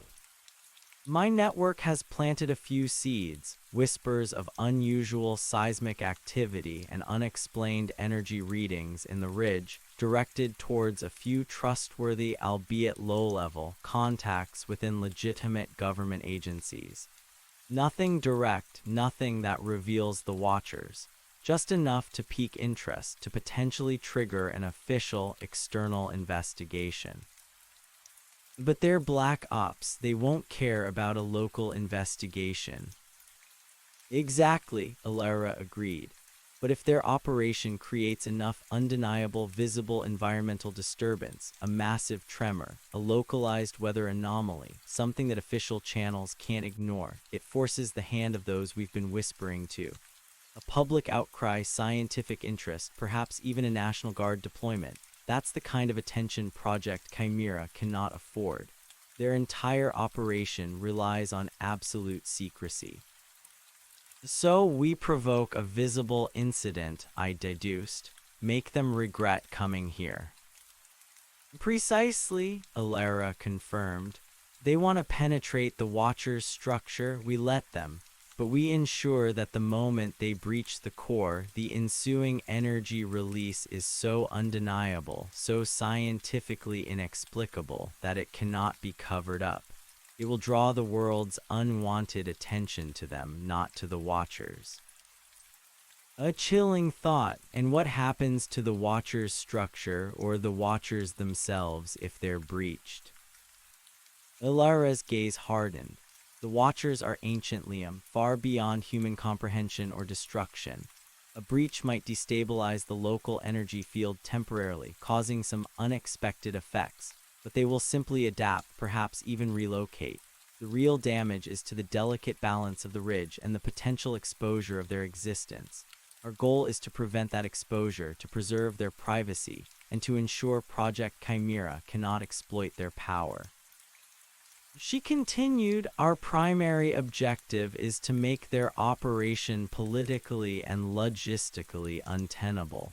We force them to withdraw, to cut their losses, or face public exposure and the wrath of their own superiors for failing to maintain secrecy. And Silas. He's the key. He understands the subtle energies of the ridge better than anyone. He knows how to amplify them, how to guide them. If we can find him, if we can work together, we can create the right kind of incident at the right moment. The plan was audacious, dangerous, and hinged on precise timing. It required me, with my newfound connection, and Silas with his ancient wisdom, to manipulate the very fabric of the ridge's power, to turn Project Chimera's aggressive penetration into their own undoing. "When do we leave?" I asked, a fire burning in my gut. "Tonight," Alara replied, already gathering a tactical pack from a hidden compartment.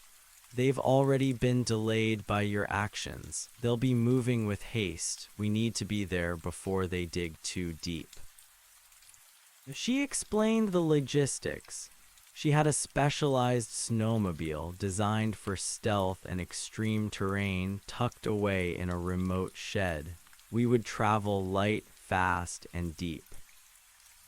"I need to warn you, Liam," Alara said, her voice serious as she handed me a lightweight, high-tech comms device. "This isn't a forestry survey anymore. This is a clandestine operation. It will be dangerous. There will be armed individuals who will not hesitate to use lethal force. Are you ready for this?" I met her gaze, remembering the terror of the mummified soldier, the chilling determination of the military men, the serene power of the watchers. I thought of Silas, his stoic face etched with the weight of generations of guardianship. "I'm ready," I said, my voice steady. The hum within me vibrated, a deep, resonant affirmation. I was ready. I was a guardian now, and I would fight for the ridge. Under the cloak of a moonless night, we sped through the snow-covered logging roads on Alara's stealth snowmobile. It was an impressive piece of machinery, almost silent, gliding effortlessly over the deep drifts. Alara drove with a practiced skill, navigating the treacherous terrain with an intuitive grace that reminded me of Sela's. She was clearly no stranger to the wilderness or to covert operations. The hum within me intensified with every mile, growing stronger as we left the city lights behind and delved deeper into the embrace of Black Ridge. It was a comforting presence, a compass pointing towards the heart of the ancient land, a subtle echo of the Watcher's awakening. As we neared the boundaries of the deeper wilderness, Alara slowed the snowmobile, guiding it off the main track and into a dense thicket of pines. "From here, we go on foot," she whispered, her voice barely audible above the faint whir of the cooling engine. "Their drones will be active, and any vehicle will be a target." We dismounted, pulling our packs tighter. Ilara's gear was state-of-the-art: night vision goggles, a silenced sidearm, and a compact, multi-frequency scanner. I felt oddly under-equipped, armed only with my hunting knife and my enhanced senses. But I also knew my true weapon lay within me, the connection to the ridge itself. We moved through the forest, Alara leading the way, her movements fluid and silent. She moved like a shadow, expertly using the terrain for cover, her senses finely tuned to the subtle nuances of the wilderness. I followed her, my own heightened perception allowing me to keep pace, to detect the faint signs of their presence long before she even consciously registered them. We began to pick up faint, metallic smells on the wind, the distant rumble of heavy machinery. They were already there. They had wasted no time. Alara pulled out her scanner, a series of complex readouts flickering across its small screen. "They've established a forward operating base," she murmured, her voice tight. "Exactly where we predicted, north of the old Trapper's Trail, but still within the outer perimeter of the Watcher's territory. They're deploying their drilling rig now." "We need to find Silas," I said, my gaze sweeping the snow-laden trees, searching for any sign of my old mentor. "He'll be moving towards the intrusion," Alara affirmed. "He'll sense it. He always does, but we need to be careful. They'll be actively hunting him now, knowing his ability to interfere. We continued our stealthy approach, the hum within me growing to a persistent thrum. I could feel the disturbance in the land, the raw intrusion of their heavy equipment, the dull thud of their drilling echoing through the earth. It was a discordant note in the ancient symphony of the ridge. Through a break in the trees, I finally saw it. Their main camp. It was larger, more fortified than the temporary one I had encountered. Several large, insulated tents glowed faintly with internal light. A communications mast, protected by a dense directional scramble, pulsed with hidden data. And in the center of it all, a massive drilling rig, its metallic arm extended towards the earth, already boring into the frozen ground. Men in full tactical gear patrolled the perimeter, their rifles glinting in the faint starlight. Security cameras, equipped with thermal and motion sensors, swept the area. This was a professional operation, well-funded and highly aggressive.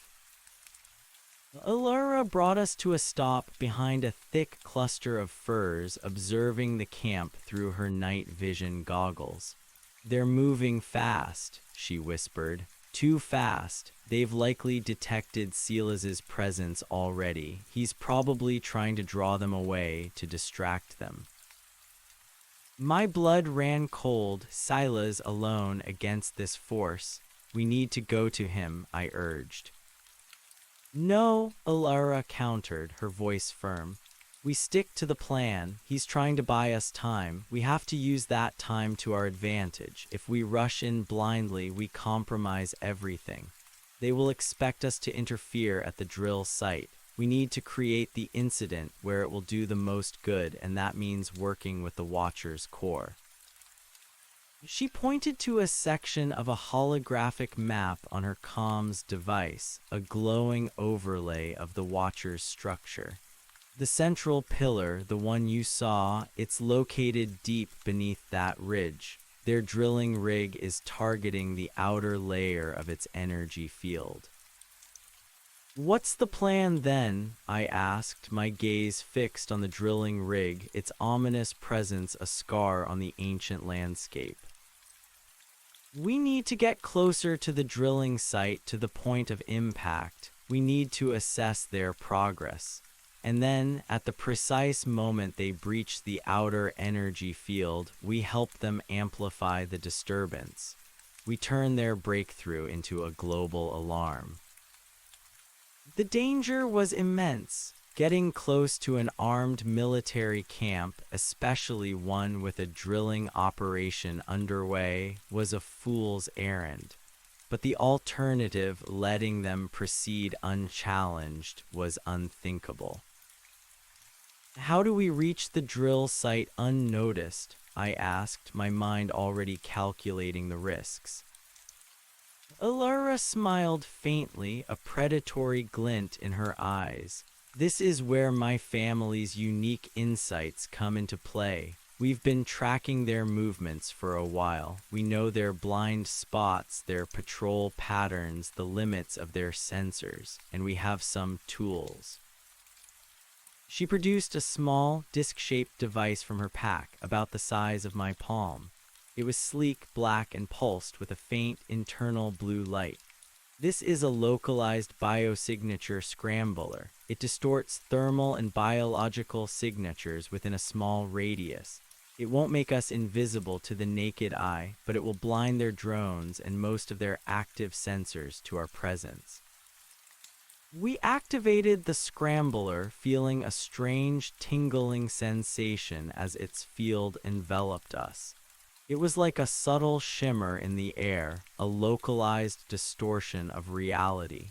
My own enhanced senses recognized it as a manipulation of the very energies I now perceived.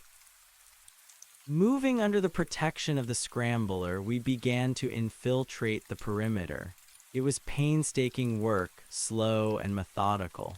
Every shadow was a potential threat, every rustle of leaves a possible discovery.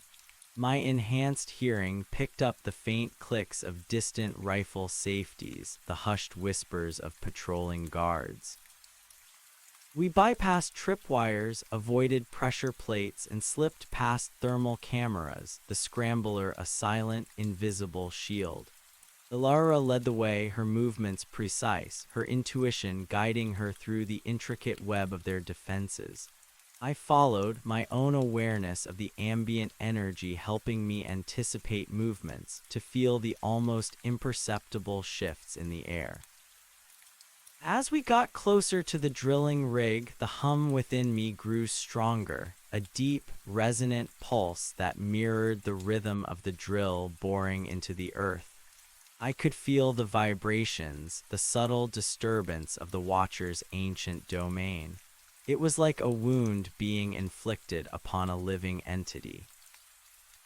We reached a cluster of snow-covered boulders, providing excellent cover, only 50 yards from the drilling rig. From there, we had a clear view of the operation. The rig was massive, easily 30 feet tall, its hydraulic arms steadily pushing a gleaming tungsten carbide bit deeper and deeper into the frozen ground. Floodlights illuminated the area, casting harsh shadows. Around the rig, technicians in specialized hazmat suits monitored consoles, their faces grim and focused. Armed guards stood by, their weapons at the ready. Ilara pulled out a set of microbinoculars, scanning the activity. "They've encountered a localized energy dampener," she whispered, pointing to a section of the rig. "They're attempting to neutralize it. That means they're very close to the outer shell of the Watcher's field, any second now." My gaze was drawn to the drill bit, watching its relentless progress. The hum within me was frantic now, a raw thrum of alarm. I could almost hear the ridge crying out in protest. Suddenly, a voice crackled over Ilara's comms, a voice I recognized with a jolt. Silas. His voice, usually so calm, was strained, urgent. "Ilara, Liam's, they're on to me, engaging a patrol near the old riverbed. I'm trying to draw them east, away from the core, but they're too many." "Silas," Ilara whispered, gripping her comms device. "Are you all right?" "No time, the drill, it's almost through. I can feel it. Be ready." His voice was cut short by the crackle of gunfire, distant but distinct. My heart leaped into my throat. Silas was under attack. He was sacrificing himself to buy us time. "We have to go to him," I urged Ilara, a desperate urgency in my voice. "No," Ilara snapped, her eyes fixed on the drill rig, her face grim. "He knows what he's doing. He's counting on us to finish this. If we abandon our objective, his sacrifice is for nothing."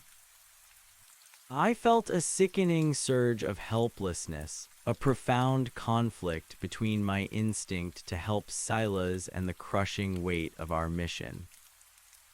Then, a sudden jolt, the entire ground trembled. A low, resonant thrum echoed through the air, distinct from the drill's metallic grind. The floodlights around the rig flickered, dimming, then flaring wildly. "They've breached it," Ilara exclaimed, her eyes wide. "The outer energy fields now." The hum within me erupted, a deafening roar that threatened to split my skull. I felt an immense surge of energy, raw and primal, emanating from the earth beneath the drill. The air around the drilling rig began to shimmer violently, distorting the light, making the scene appear wavy and unreal, like looking through heated air. "This is it, Liam," Ilara yelled over the cacophony. "Focus your energy, amplify the discharge, make it undeniable." I closed my eyes, focusing all my will, all my newfound connection to the ridge. I imagined the watcher's structure, its vast, impossible power being violently disturbed. I reached out with my mark with the hum and poured every ounce of my being into amplifying the tremor, the shimmer, the raw energy that was now pouring from the breach. My own hum resonated with the Earth's new song, becoming a powerful guttural drone that seemed to merge with the very fabric of reality. The air around the drilling rig became a maelstrom of shimmering light, twisting and distorting. A high-pitched whine emanated from the breach, growing louder, more piercing. The technicians around the rig cried out, clutching their heads, falling to their knees. The armed guards stumbled, disoriented, their weapons falling uselessly to the snow. The drill itself began to vibrate violently, its massive arms shaking uncontrollably. Sparks flew, metal shrieked. Then a localized shockwave erupted from the breach, a silent, invisible force that slammed into the rig and the surrounding personnel. Equipment exploded, sending shards of metal flying. The massive drilling arm buckled, twisted, and then snapped with a horrendous screech of tortured steel. The ground around the breach cracked, a gaping fissure opening, spewing forth not rock, but an ethereal green light, pulsing with an impossible alien energy. The effect was instantaneous and devastating. The soldiers, the technicians, they were not just scared, they were overwhelmed. Their senses were assaulted, their minds unable to process the impossible reality unfolding before them. Some screamed, some simply stared, eyes wide with incomprehensible terror. "This is our chance," Alara shouted, pulling out her comms device. She activated a powerful wideband frequency, bypassing their scramblers, and broadcast a pre-recorded message. It wasn't a warning or a demand. It was a loop of static-laced scientific jargon. Unexplained energy surge, magnitude 7 seismic event, localized atmospheric anomaly, non-terrestrial spectrum.